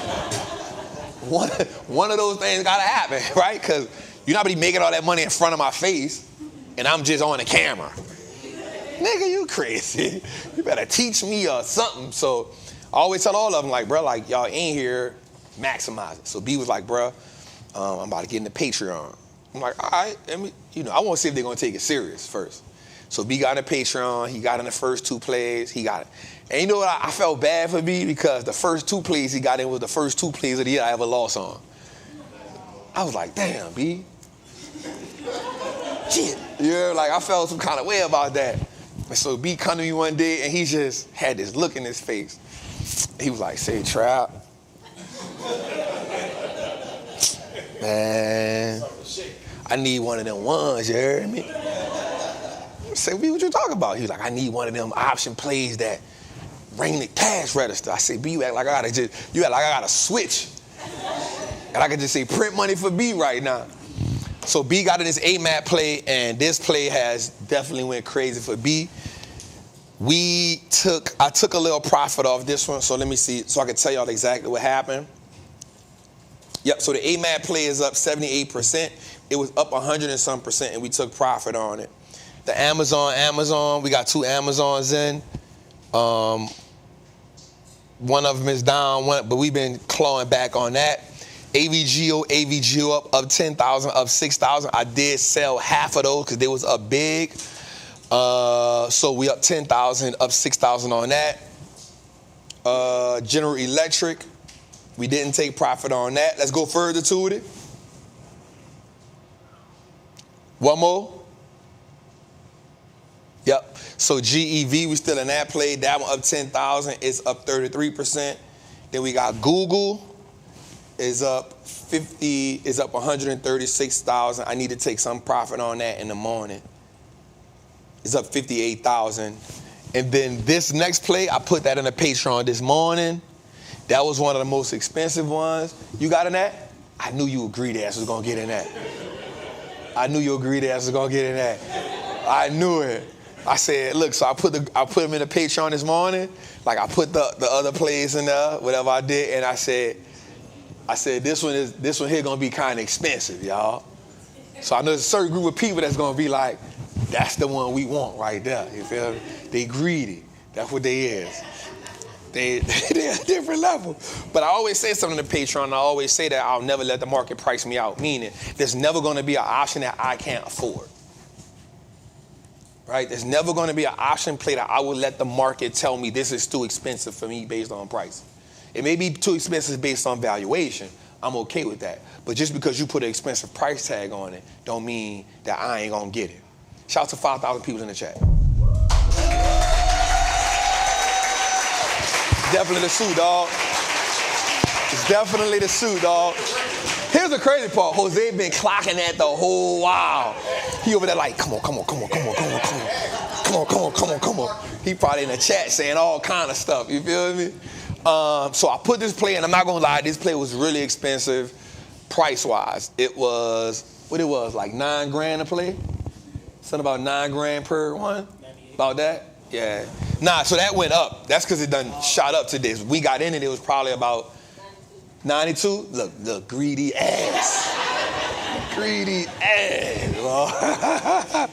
So we got in that one today. So I bought 4 of them. And so I spent probably about $36,000 for 4 of them. And already today, it was up like, I think today it went up 23% by itself. You feel me? But I'm going to say something. I asked a question this week, and I said, should I sell some of this? NVIDIA, thank y'all. I had a brain freeze. I was like, yo, the stock is, I was up like 1.2 million profit. 1.2 million in profit. And I said, y'all, you think I should sell this? You know, I did it for, just to see what the people was gonna say. But I knew I should have did, but I ain't do that shit. I ain't gonna lie. I was just like, I'm gonna let it run for a little bit, you feel me? Because I knew the market was hot. But what I did do was take profit from like other 100%ers. So I wound up getting out maybe like 115 grand. Don't let those numbers scare y'all. I promise you, don't let those numbers scare y'all. That's gonna be normal for you. I promise it is. She just spent, how many you got? Of the new plate, the $9,000 plate. Look, greedy ass. That mother spent $18,000.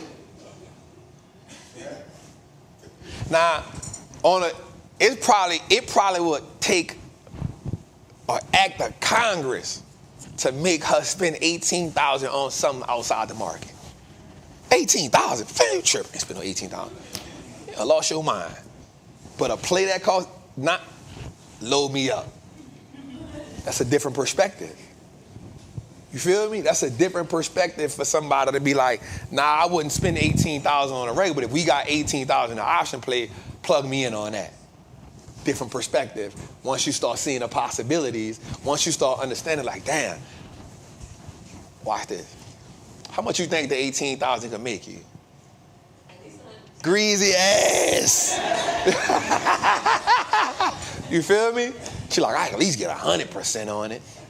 You know what I'm saying? So perspective change. And so from the 100%, she's like, all right, it can at least give me, 36. I could take my 18 back. Shit, that 18 probably could turn to 50. And I'm waiting for the next play he gonna say that I'm gonna go and say another one costs $9,000. I'm with you too. You know what I'm saying? Perspective change. When you understand that the money is just the leverage. It's just the leverage. It ain't the goal. Like, if I ask you, like, how much money, notice when I say how much you think you can make off it, she didn't say a dollar amount. She said a percentage. Oh, y'all missed that part.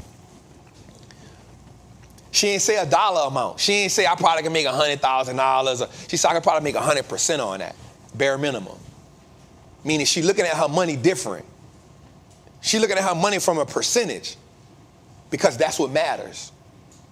She put $18,000, she get 100%. She's made her $18,000 back in whole. She can take that $18,000 out and let the rest of it just be in the market. So she bought 2 of them. So she take $18,000 out. That means the 18, if that get 100%, then that means she can sell one of those contracts, get her whole $18,000 back, and have another $18,000 in the market just playing for her. That's how she's looking at the game now. And so now she's like, well, if that $18,000, I get 100%. If I leave that in there, and that, if I get 200%, I'm cooking. That means I don't flip the $18,000 twice. So now when she take that $18,000 out and Trap put another play in, if it costs $9,000, I can still do it. But don't let it be a $5,000 or $2,000 play. She's gonna get 15 contracts. Greedy ass. You feel me? So that's how you play the game. All right, so we put this play in today. That was dope. Eli Lilly, y'all know I rock with them the long way. I think that one up. Let me look at it right quick. I just want to give y'all the right? Eli Lilly is up 103%. I need to sell some of them. I got 8 of those, so I need to sell half of that. The Meta play is up 81%, so I can let that roll a little bit.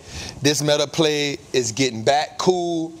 Netflix is up 40%. We letting that run. ServiceNow, hey, you got the second service. You sold it? Mother greedy ass. So this is what happens when your people start outdoing you. Right? This is what happens when they start, you done taught them, and now they just start doing stuff that you were supposed to be doing. So here's what happens. We get in this ServiceNow play, but to my defense, I be in so many plays, it be hard for me to keep up sometimes, but I know what I'm supposed to be doing. So I think right now we probably in like 27 plays. On the year, we probably done did about 40 plays. How many plays you in right now? 16. Greedy ass, man. Greedy. So ServiceNow was a play we got in maybe, not even a month ago, maybe a month. It ran up and then it went down on its own. So it was down maybe about 35, 40%. So I probably was down about 30 grand on it, 35,000 on it. It matched where I was, so usually I let it go down 50% before I sell it, but I'll double down on it at a certain percentage.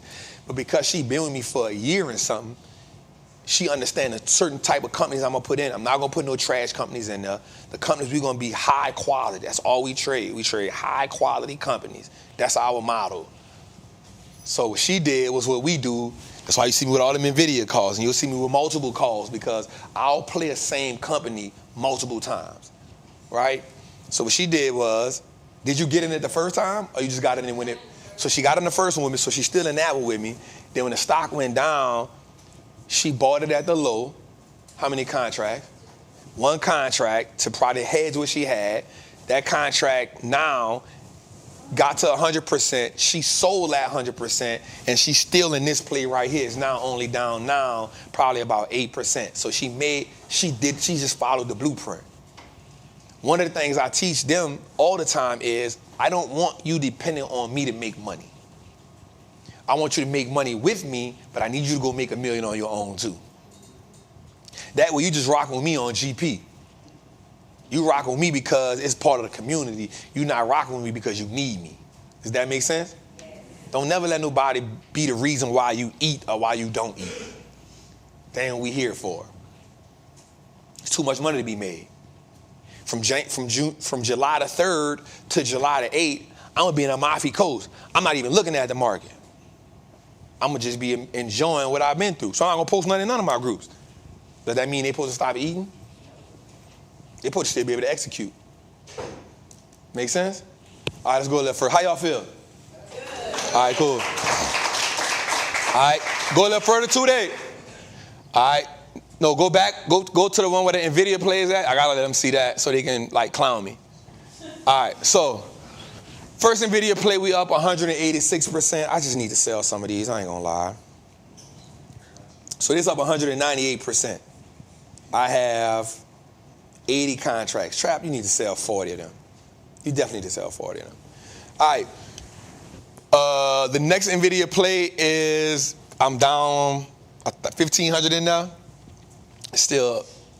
All right. Our third NVIDIA play is up 201%. We got 50 contracts in that, we up 233%. Trap, we need to sell half of that. And then we got the big dog. So this is the one I made the $1.2 million on, right? Is at 894,000. So that means I'm what? About 350,000 away from where it was. So it printed 210,000 today. But I need to sell half of it, and it's still up 201%. Now, I ain't gonna lie. I ain't selling until it cross $1 million again. I ain't lying. I gotta cash out once it hit $1 million. It peaked at 1.2 million. I wanted it to get to 1.5. It probably got to 1.5. I probably would have said once it get to 2. I was a little, greedy. Greedy ass. Yes.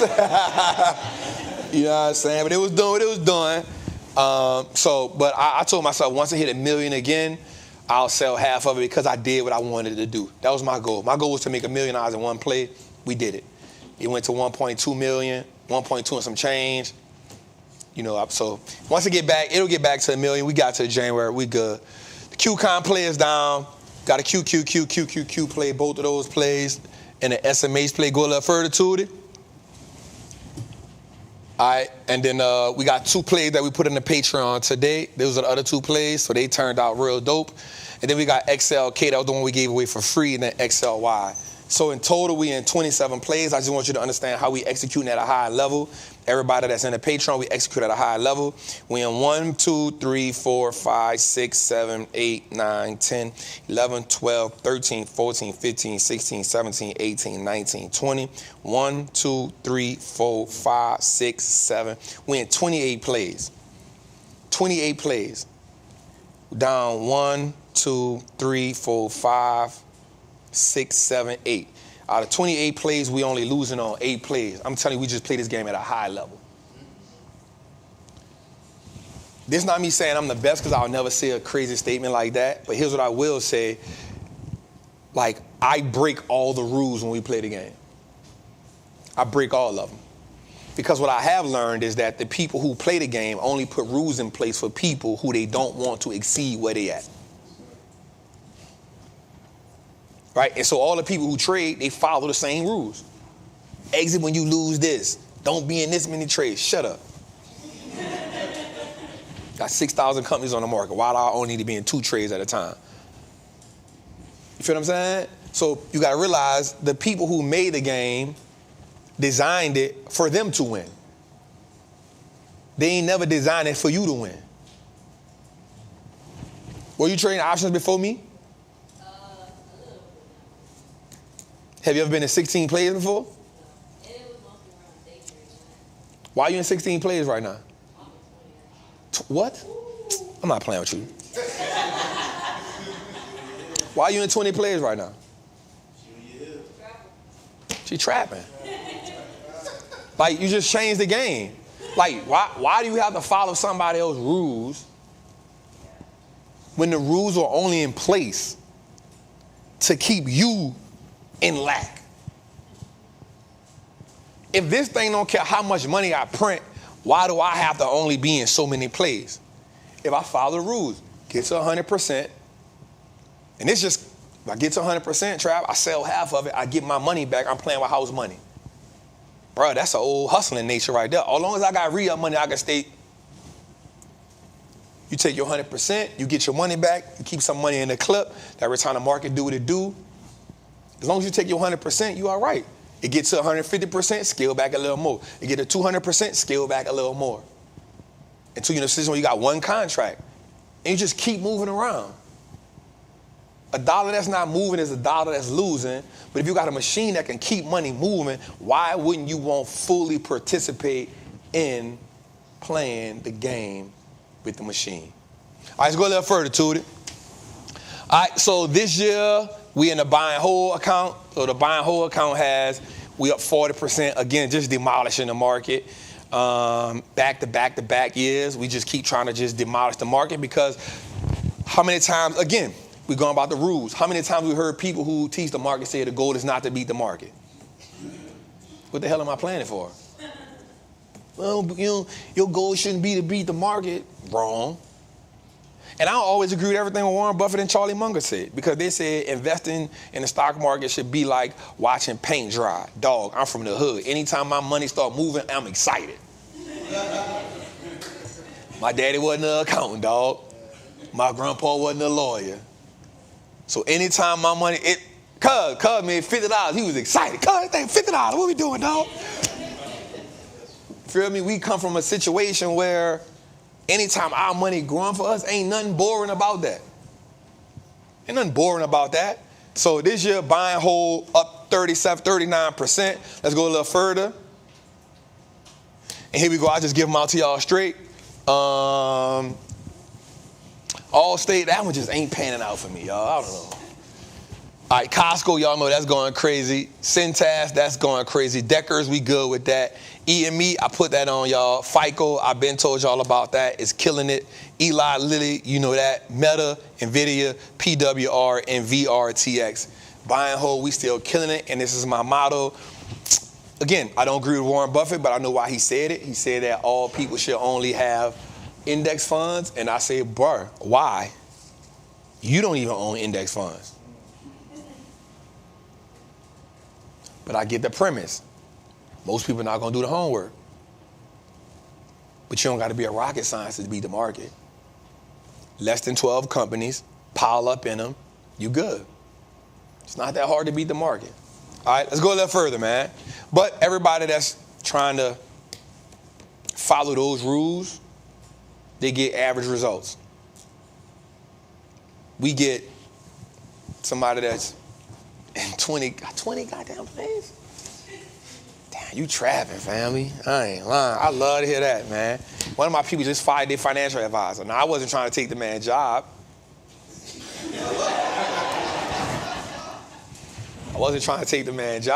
She just said, bruh, it took you 2 years to make me $59,000. I made $59,000 in 3 months. You're fired. I said, damn, you had to be that harsh? Why you? She was like, man, that don't make no sense. I don't even understand where he got my money in. All right, let's go a little further.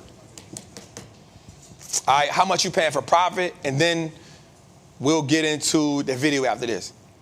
All right, how much you paying for profit? So one of the things I like to talk to us about is how much are you paying when we talk about PE ratios, right? That tells us how much we're paying for $1 of a company's profit. So CrowdStrike has a PE ratio of 89. That means you're paying $89 for $1 of their profit. So when you're looking at a stock price, keep that in mind.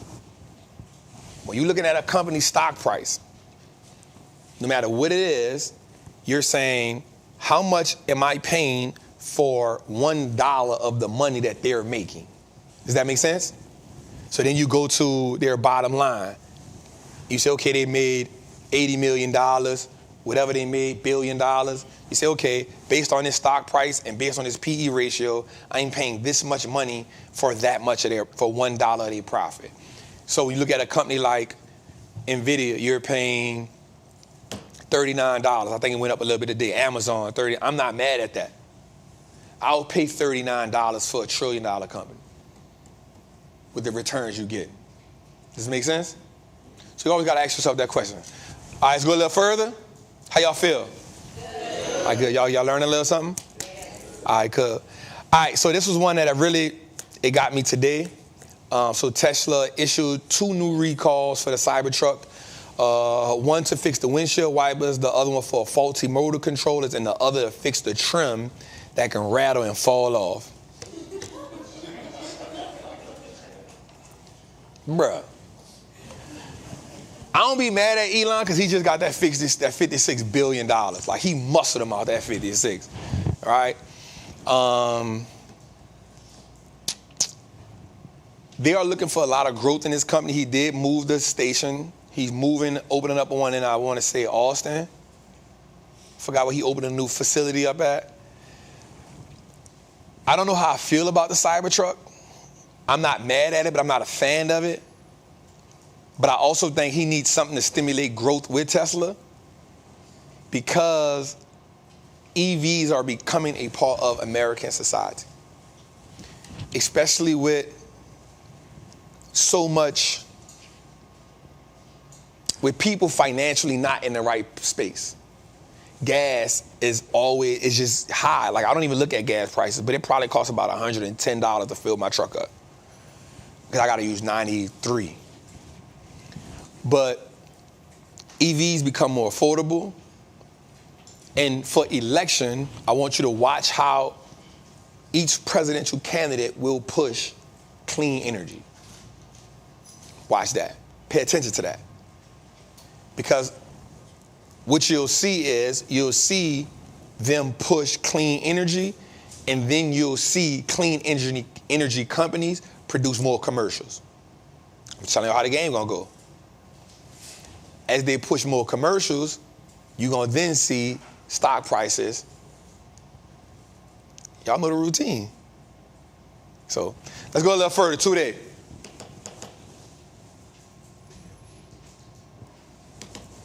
What you got, Jose? Invest with a long-term point of view. If you invest with a long-term mindset, then what happens is, now when little things happen, you're not tripping on it. But if at any point you are uncertain about something, you get up out of there. And that's with anything. That's my rule. That was Recession Pandemic Trap. First episode right there. Look at the first episode, y'all. This is Jose, take the goddamn glasses off me, dog.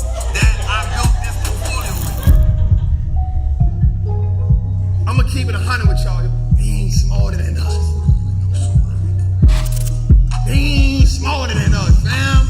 But what I will tell you is this: you got poor financial hygiene. And so while we understand that poor people live check to check, rich people live year to year, and wealthy people live generation to generation, I want to dig a little deep into that because the rich and the poor, there is no middle class. Here's what I learned. 89% of the wealthy people in America own 90% of their wealth in stock. It's not saying that they not in real estate. It's not saying that they don't have businesses. They understood that the key to making wealth and growing my wealth is owning the businesses that make America run. So as you being an entrepreneur and a hustler, it's a lot of times you're going to be doing shit when you really don't know what the next play is. You got to wait to see, but you got to follow your heart. You already know what it is. I'm following my heart, and it's positive energy. Can't no bad come from this. I remember this thing you told me. You said the world is real and the world is raw. And if anybody going to teach it to my boy, I'm going to teach it to him. She's so phony.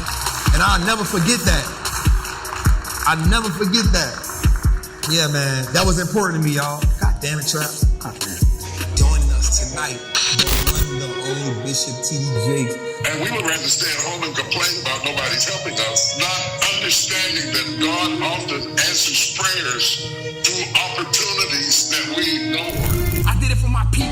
I did it for my family. I did it for the ones that come from where I come from. I did it for my homies in prison. I did it for my shorty that's in the strip club. I did it for the mama that's working 9 to 5 that won't work 2 jobs no more. I did it for the daddies who don't get the credit, who working on garbage trucks, who working the turnarounds. They don't want to do it no more. They want another way. They ain't never been there. I've been there. I ain't the biggest. I'm just the realest.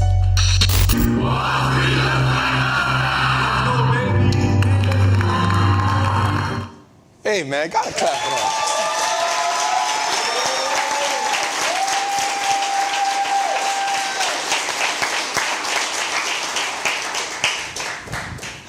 What I love about that is you just see progression. Like everybody in here, you got a vision, you got a dream, you got something that you know you could do, and the only thing stopping you is you. For me, it's never like battling adversity, but surrounding myself with some dope ass people that understand the vision, that, you know, can, cause I ain't the easiest to deal with. You know, that was an amen.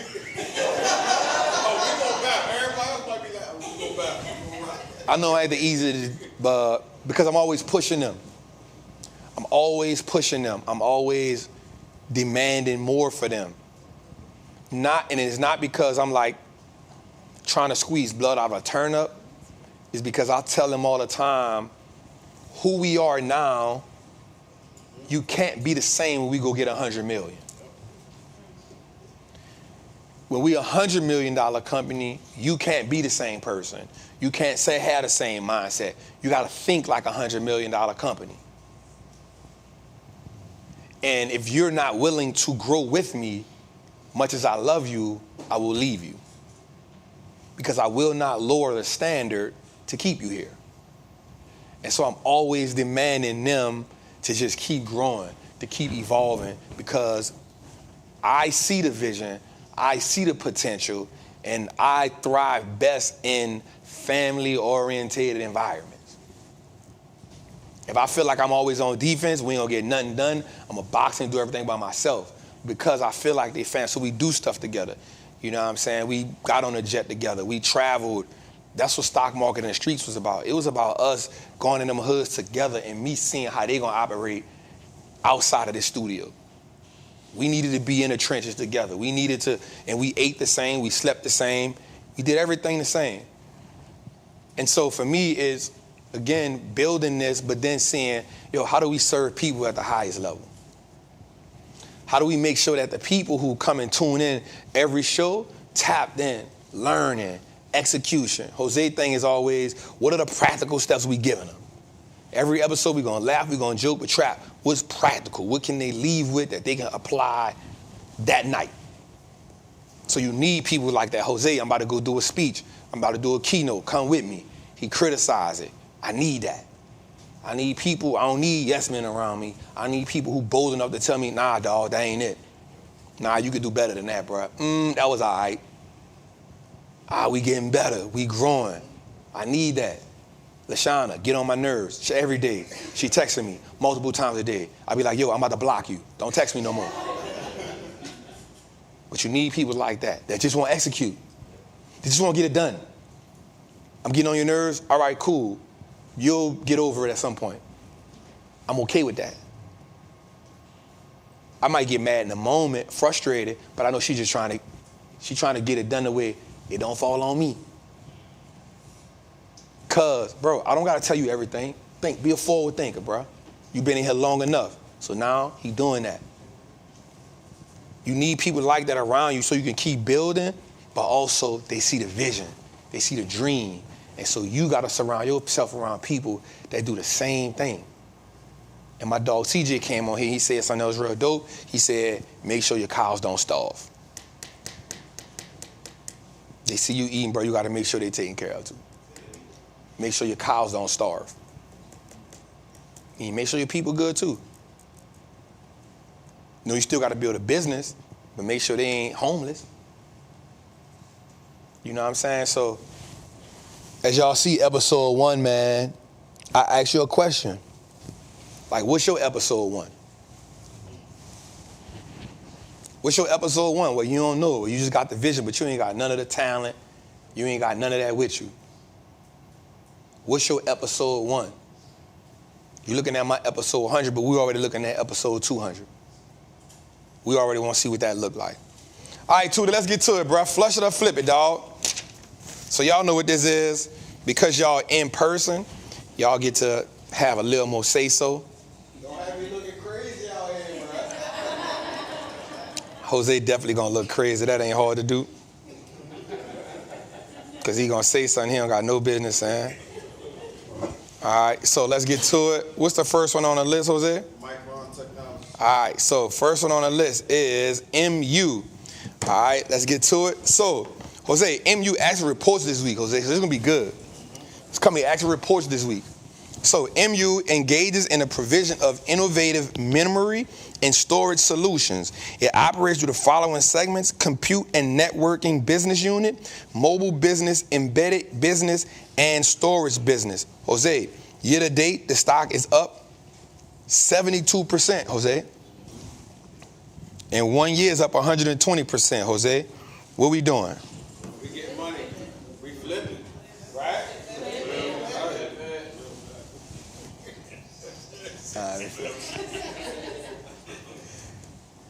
Tootie, what my? Dog. Tootie, my money machine broke. My volume up. Like Swiss beats, nigga. There you go. Money machine can't break, dog. All right, Jose, next on the list is Shopify. Engages in a cloud-based commerce platform designed for small and medium-sized business. Its software is used for merchants to run business across all channels, including websites, mobile storefronts, social media storefronts, and brick-and-mortar pop-up shops. Jose, year-to-date is down 15%, and 1 year is up 1%.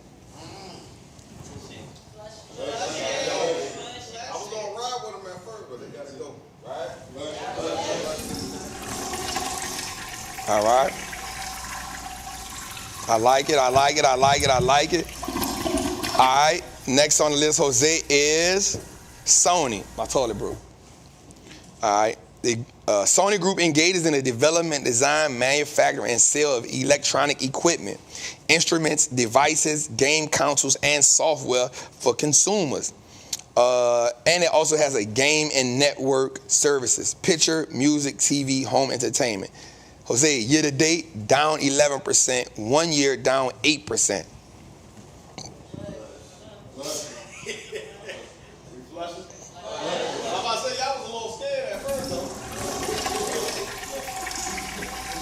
All right. Toilet broke, Jose. All right, Jose, this one here. NXP Semiconductors. Why you act like you even know what that is? Look, I be learning. What it is? That was number 3. What it is? Don't matter what it is, but it's number 3. And the stocks are the type of stocks to look at, so we do it.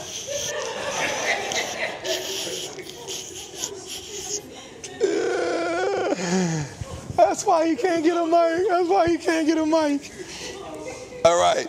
NXP is a holding company which engages in the provision of semiconductor solutions. It operates through the following geographical segments: China, Netherlands, United States, Singapore, and Germany. All right, Jose, the company is up year to date 18%, 1 year 42%.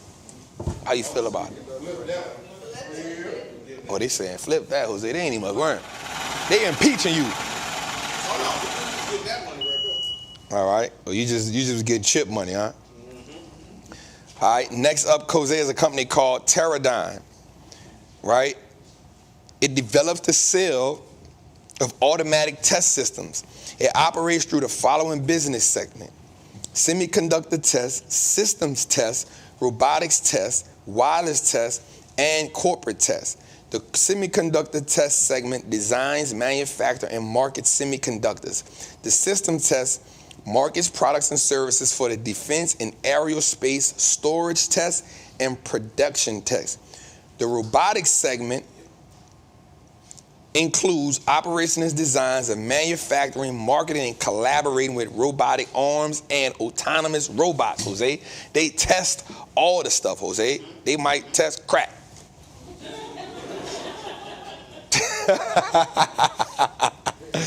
Jose, year to date, they up 36%. 1 year, they up 39%. Yep, 79% online. It's flip it. Let's get it.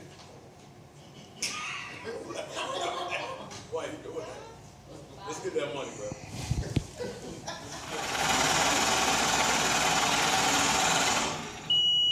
All right, so I threw something else in there this time. I threw something that was real, a loophole in. So this is the Vanguard ETF Growth Fund.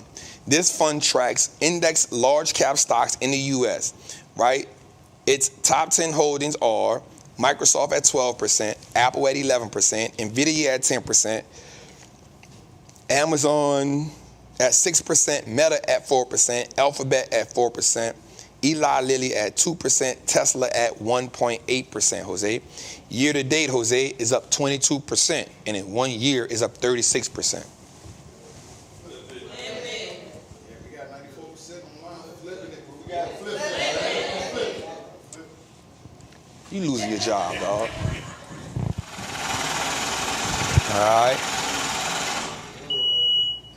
All right, FCN is FTI Consulting, Jose.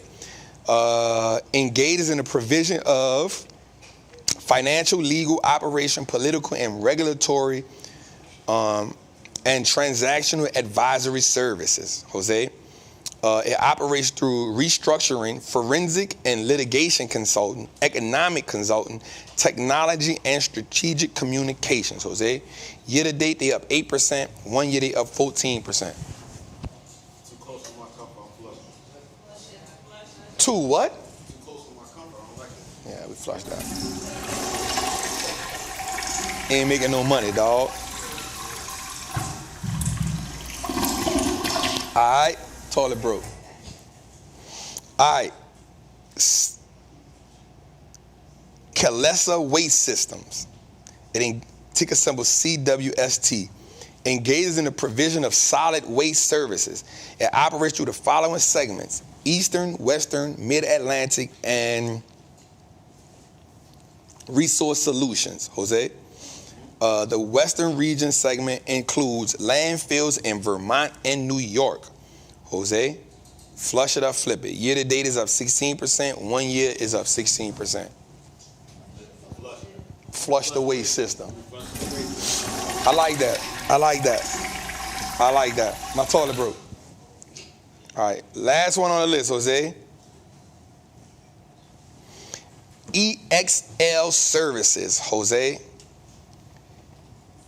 All right, it operates through operations management and analytics company, which engages in providing business processing management. It operates through the following segment: insurance, healthcare, travel, transportation, and logistics. Jose, year to date, it is down 1%, and 1 year is up 2%.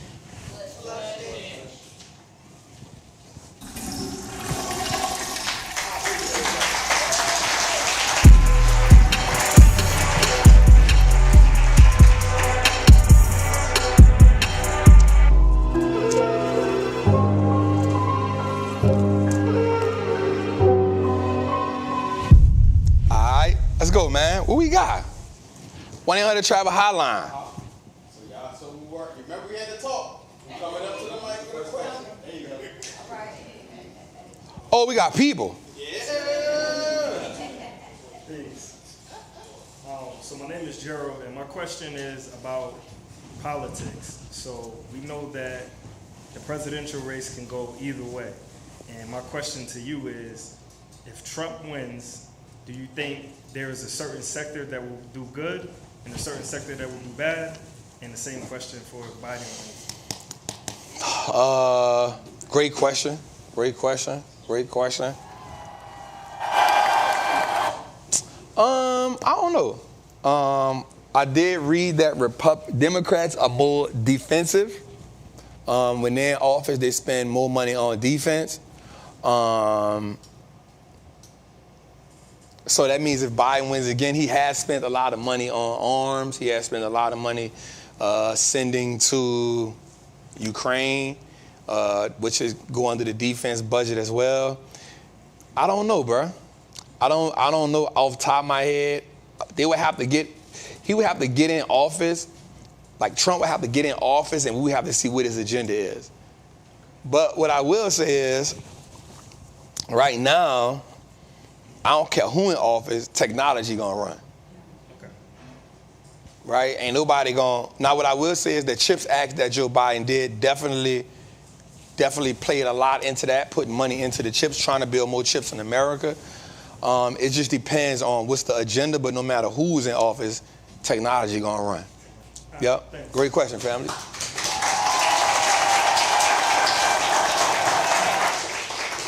Let's go. Let's go. Oh, you had up, Jose? Oh, you ain't run this right. I told him already before that. He was like, all right, I got it. Hey, Trap, my name's Saladin. I'm a driver, right? Yep. And I stay over the road driving. I find that most of the time it's real hard for me to study and research. Mm-hmm. Do you have any tips that could help me with that? Sometimes I'm driving like 18 to 20 hours a day. I think, first of all, salute you for that. I think the biggest thing is like finding moments while you are driving to listen, and then just mitigating a little time. Like when you stop, like, man, just dedicate like 30 minutes to yourself. Like, I understand it. We got a lot of people that's truck drivers that play in the game. Just that when you get that downtime, like I know you be wanting to crash, I know you be tired as crap, you know what I'm saying? But start delegating like 20, 30 minutes. Like that all gonna compound. You know what I'm saying? 20 minutes of research in here, 30 minutes of research in here. You ain't gotta try to cram it all in at one time. You know what I'm saying? A little bit goes a long way. Just think about it. If you do 30 minutes a day for 5 days, you've studied 2.5 hours.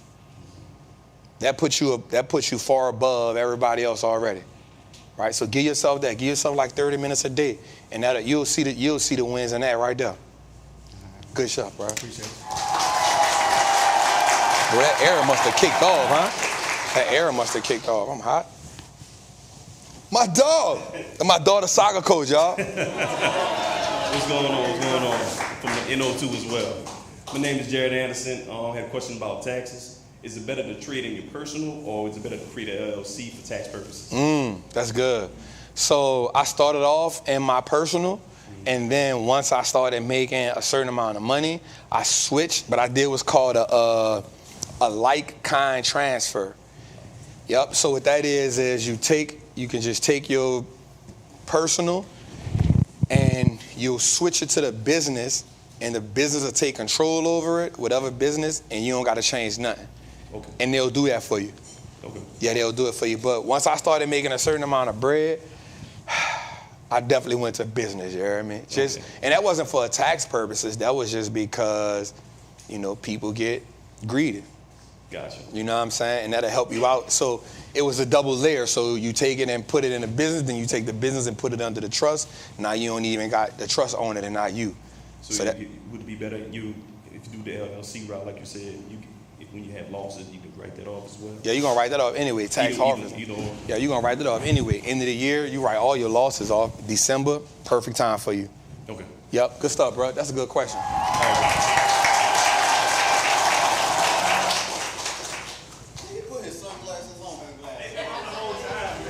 Man, I don't know what he got going on. All right, so He's from Maryland. Hosea, not Jose. I am Hosea. And my question is, so Trap, semiconductors has pretty much been leading the way for the first half of the year. Is there a certain industry or a couple companies that you're really looking at for the second half of the year? The play I put in the Patreon group today was definitely one of the companies. In case y'all know, this is KLCA. KALC. Yeah, so it's a semiconductor company, but it's just top tier. I always like med tech. That's always a great play for me, medical technology, because Americans are lazy. They don't care about their health until they're dying. And so America is going to continuously make stuff to help fatten their pockets. I have been looking at e-gaming because I see like DraftKings and stuff has really been taking off. But they've been hit with a lot of restrictions, so I'm kind of just not going crazy of it. And then, I just like boring companies. So it's not really a specific industry that I'm looking at outside of my normal because the game ain't changed that much for me. But it really is getting into the AI ecosystem. I think that's big for me, just learning that whole system so I can understand. So I ain't just piling up in NVIDIA like everybody else. Yeah, like a second and third tiers of like who Yeah, supplied to yeah, yeah, that's big. That's big. Good question, family. Talk to me. Ain't one standing line today. They said we're gonna wait till. I ain't mad at him. Bro, why the air going? Yeah, what happened? I'm starting to sweat a little bit, dog. All right. What's good, family? What's good? Thank you for you and the team for all y'all do. Yeah, man. My question's about the Roth IRA. When using it to increase the wealth, do we want to just be more aggressive and not worry about getting in that pricing points, or just more worry about accumulation?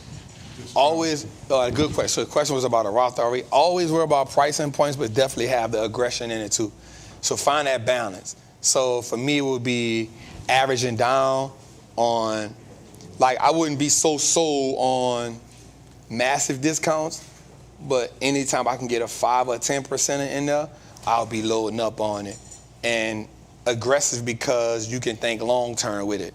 You know what I'm saying? That's your first defensive. That's your first line of defense for long-term wealth, the Roth IRA, from the tax perspective. So I would, for sure, look at price points. But anytime I can get a 5 to 10% pullback, I'll load up in that thing every time. Good question, brother. Bro, it's getting hot, dog. It's hot. My name is Mr. Walt B. Mr. Come on, man. VIP. Come on, man. Congratulations on the 100th episode. Appreciate you, brother. I'd like to know, what is your daily method of operation and how much time do you spend with this section, that section, just throughout your day? You're amazing, man, and I've learned so much from you. Oh, man. Growing my account, Come trying on. to spread the word. Come on. I just want to know what you do, baby, when you start up. You know what I mean? Yeah. I see you in the gym. You're looking good. Yeah, Keep up man. the good work. So in the first thing in the morning, I got to work out. So I pray first when I get up. You know, thank God for waking me up for another day. And then my first thing is I got to go work out because I know them suckers working out. So I can't let them beat me on the day. I can't let them beat me on the day. So you know what I'm saying? I can't let them beat me on the day. So I get up early because I like to get most stuff done in the morning. Right, so it's get up in the morning, pray, work out. From there, I got a 9 o'clock meeting with the team. That's probably about 30 minutes. From that 9 o'clock meeting with the team, it's posting in my groups. It's like I got to take care of Trappers Anonymous. I got to take care of the Patreon, so that might last me till about 11 o'clock. Might have some errands to run between there. Probably like 2:30, 3 o'clock, I'm going to hit the gym again, unless I got to come here. I try to come here about 12. Me and Brandon, I never make it at 12. I always tell Brandon to be here for 12. I don't get here till 1:30. I try to shoot with Brandon till like 4. That's 3 times a week. We're going to shoot content. We're going to load that up. Probably leave here at about 4:35. From there, I get home. It's relax time. Talk to my daughter. Probably do some research, read a book, pray, and then map out again. I kind of got the same routine, bruh. You know what I'm saying? Yep, I don't, my life really boring, if I'm being real with you, but it's exciting to me. I don't spend a lot of time doing stuff that don't move the needle for me. I'm always trying to just get better. I'm on the phone with Jose trying to map out some type of keynote that we don't have, but I know it's gonna come. I'm always pushing forward on, we probably got like 8 different shows that we trying to drop, but we ain't dropped yet. So I'm always going through what I gotta do to make me better at this. Yeah, so that's kind of like my day right there, you heard me?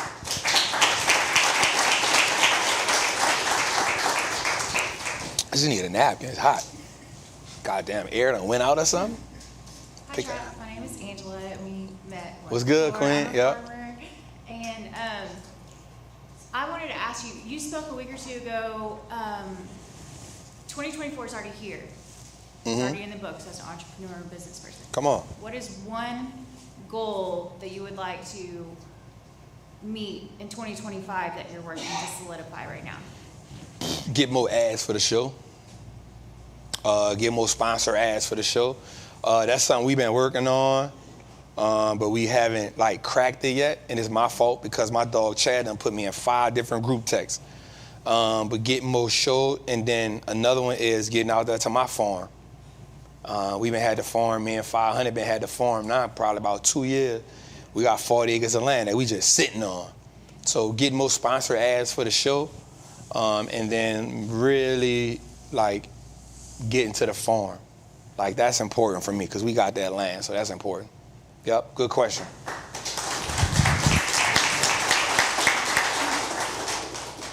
Hi, Trap. How are you? What's good, Queen? My name is Verena, and I have a question. I've been in crypto since 2020. It's been my bread and butter over the past few years.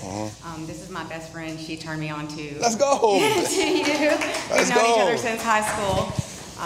But my question would be, I see that you're delving into crypto a little bit. I've seen your journey from stocks to options. This is kind of the next wave of progression. Would you consider hosting a class or creating some sort of course for us crypto lovers? I'd be lying if I said yeah. That ain't my lane. You know what I'm saying? Like, I know where I'm strong at, and I know where other people are strong at, and I'll just go learn from them. You know what I'm saying? I don't have to be good at everything, right? So. But were you always strong in options before you decided to make that course? I was dedicated at learning it. I was dedicated at learning it. So the same way I teach them like 1 contract or two contract, I was passionate about it. I ain't really that passionate about crypto. But I know it's a moneymaker. I know it's a moneymaker, so I don't mind just owning Bitcoin and Ethereum and just letting it go. But I'm having so much fun in the options market. I'm having so much fun in the stock market. I just be like, all right. It's kind of like real estate to me. Like, I don't have to be like, I like it because of what it is, but I'm not trying to go be, the real estate guy. I'm good at just teaching stocks. But I know people that's good at crypto, and I'll probably bring them in. Yeah. But that wouldn't be that ain't me. We'll see in a few years. I see. I got you. I appreciate you, Queen. Clap for that. Hey, Trap. What's good, Queen? My name is Arthenia Richard. My question to you today is, I have a 10-year-old and a 12-year-old, 2 boys. And I want to know the best way to set them up, because I'm still building my portfolio and I'm still learning. But I want to kind of bring them along, and I want to try to set them up the best way I can. What would be your suggestions for that? First of all, salute to that. Dope question. Best thing for sure, open them up them custodial accounts. Open them up. Like, don't even much hesitate. Don't even much wait. And the best thing is, you learning. So guess what? Y'all can learn together. That's the best way. Like, you don't got to be, like, proficient in it. Right now, the dope part is y'all learn together. And as y'all learn together, like, that's bonding time. Ain't nothing like a family making money together. I ain't lying. We talking about how much money we making together. Man, turn the hood. They don't even gonna watch cartoons no more. You know what I'm saying? So that's what I would do. I would open that custodial account up for both of them. I would let them know, like, yo, I'm starting you with this. I'm starting you with this. Start setting some principles around this. Like, for every so many dollars, we got to invest this much. Like, it's the perfect age for you to start really putting them in position to understand money and go from just knowing how to use money to understanding how money is used. Like, once you get them in that, and it's the perfect time because you transitioning, right? And as you transition, there's no better way than you pivot with them, because now it ain't so much as do what I say, not as I do. It's like, yo, let's do it together. You know what I'm saying? So, yep, good question.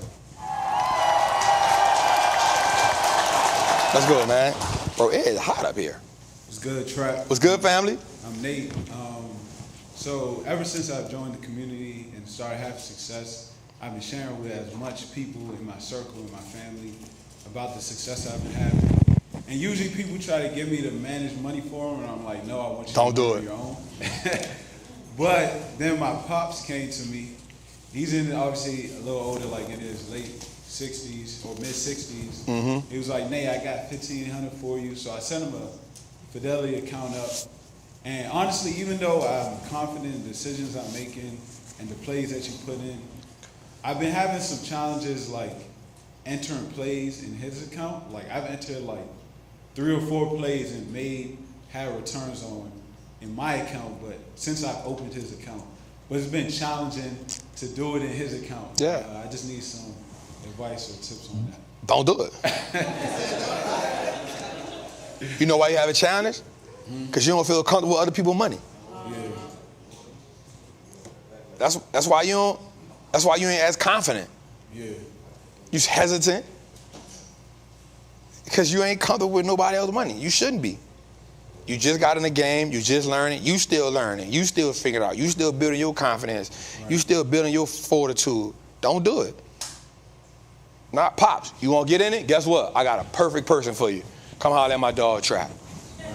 Come get in the community with me, Pop. Come watch this video with me, Pop. Well, I don't really want to do it. Well, you don't want no money.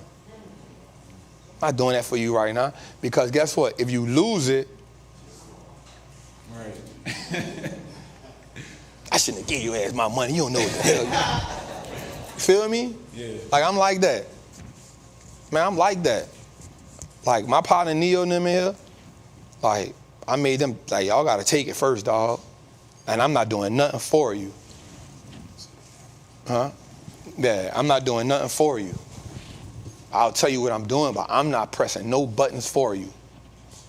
Because if I lose it, I got to deal with that.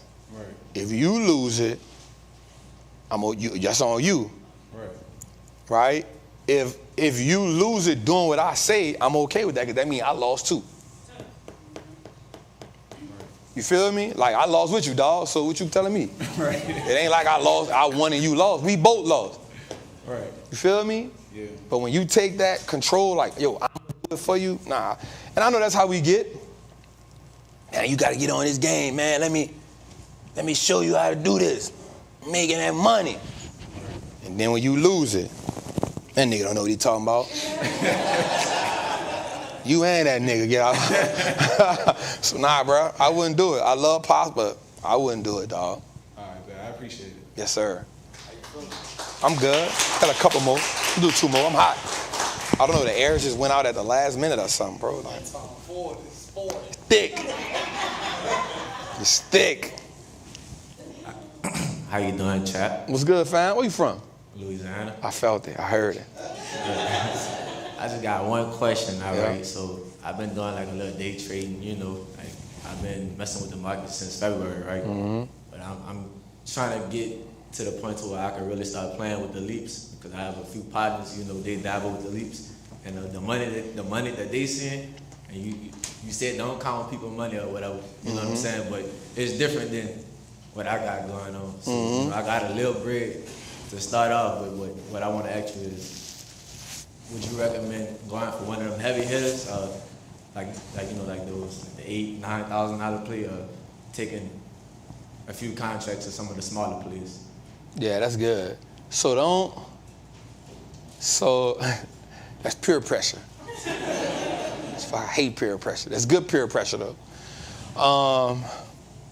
So everything we do ain't leaps.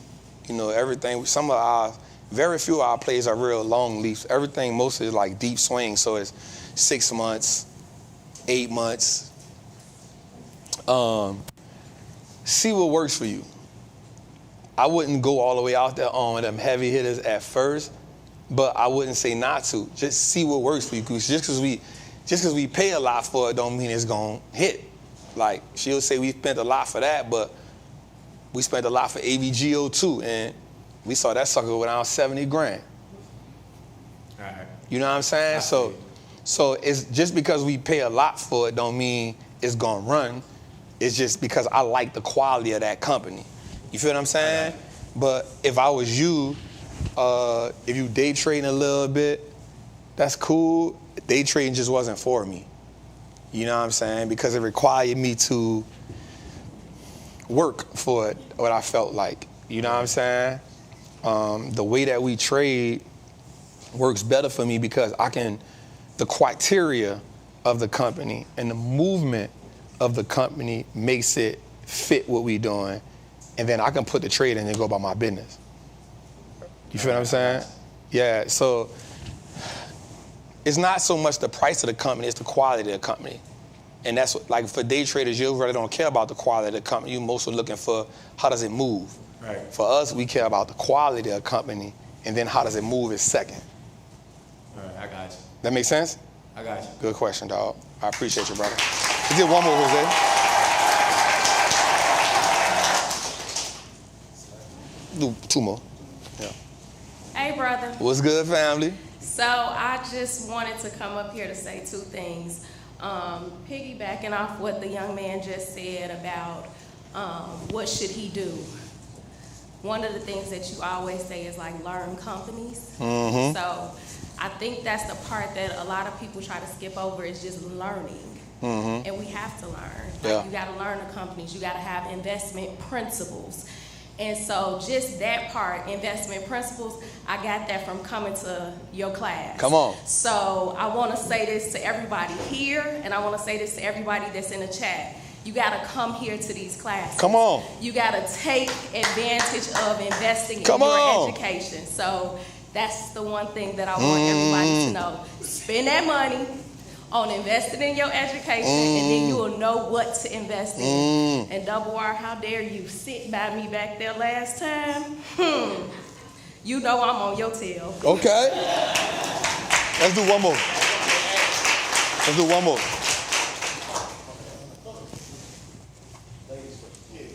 We'll do them 2 last.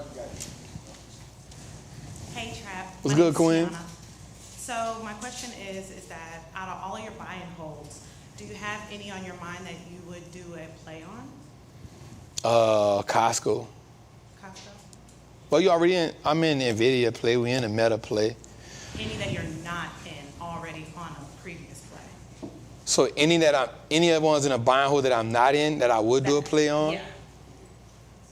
Probably Costco. Okay. And probably FICO. Is there a reason why? They're amazing companies.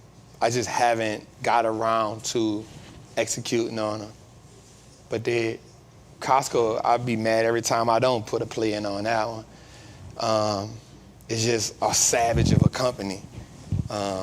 Yep, probably Costco and FICO, for sure. Good question, Queen.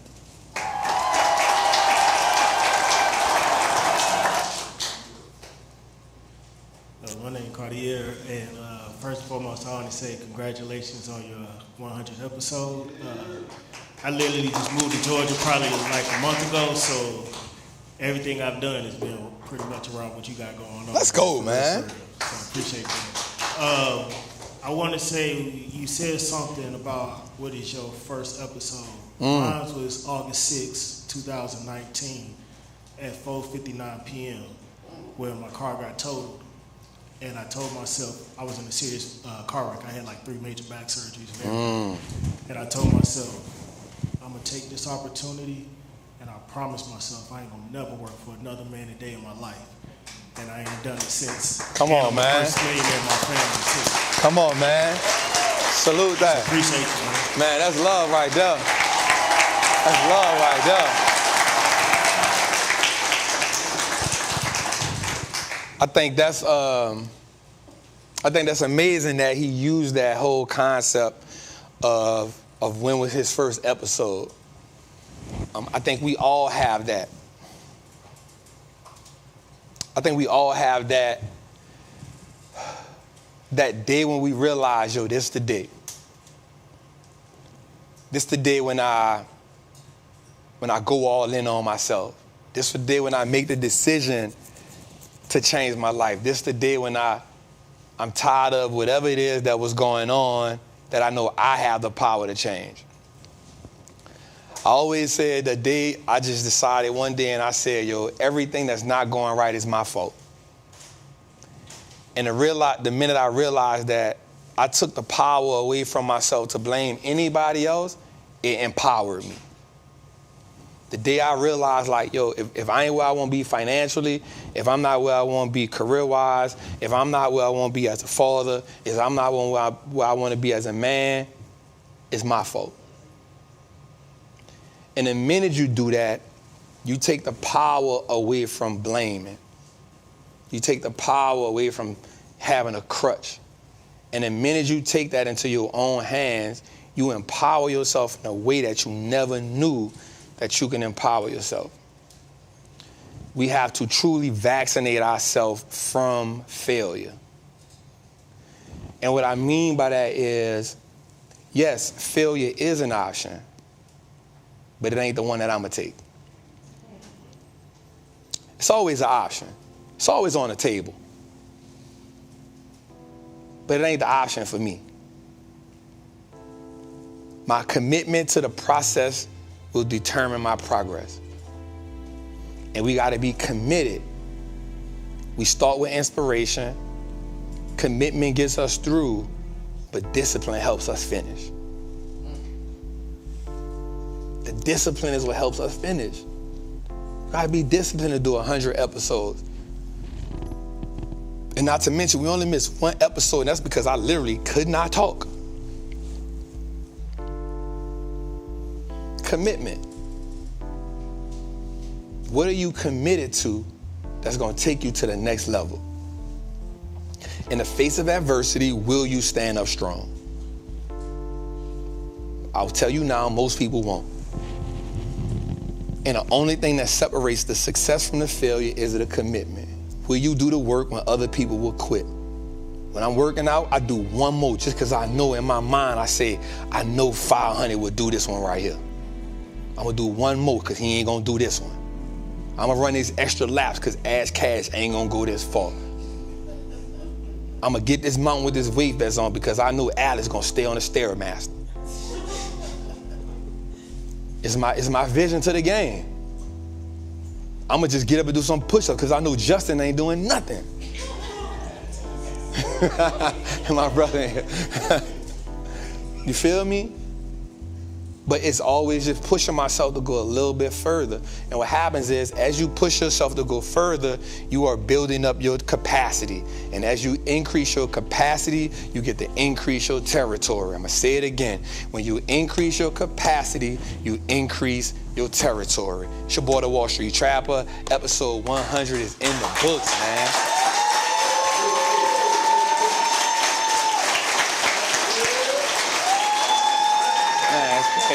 So, that's heavy. Oh, man. So, make sure, we appreciate everybody for coming into the live show. Make sure you download all the Trappin Tuesdays on all podcast platforms. Make sure you go to the Wall Street Looks Like Us Now YouTube, because Jose does a really good job at putting videos out. Make sure you get your merch. And last but not least, man, make sure you come join the Patreon. We love y'all. We appreciate it. We see y'all next week.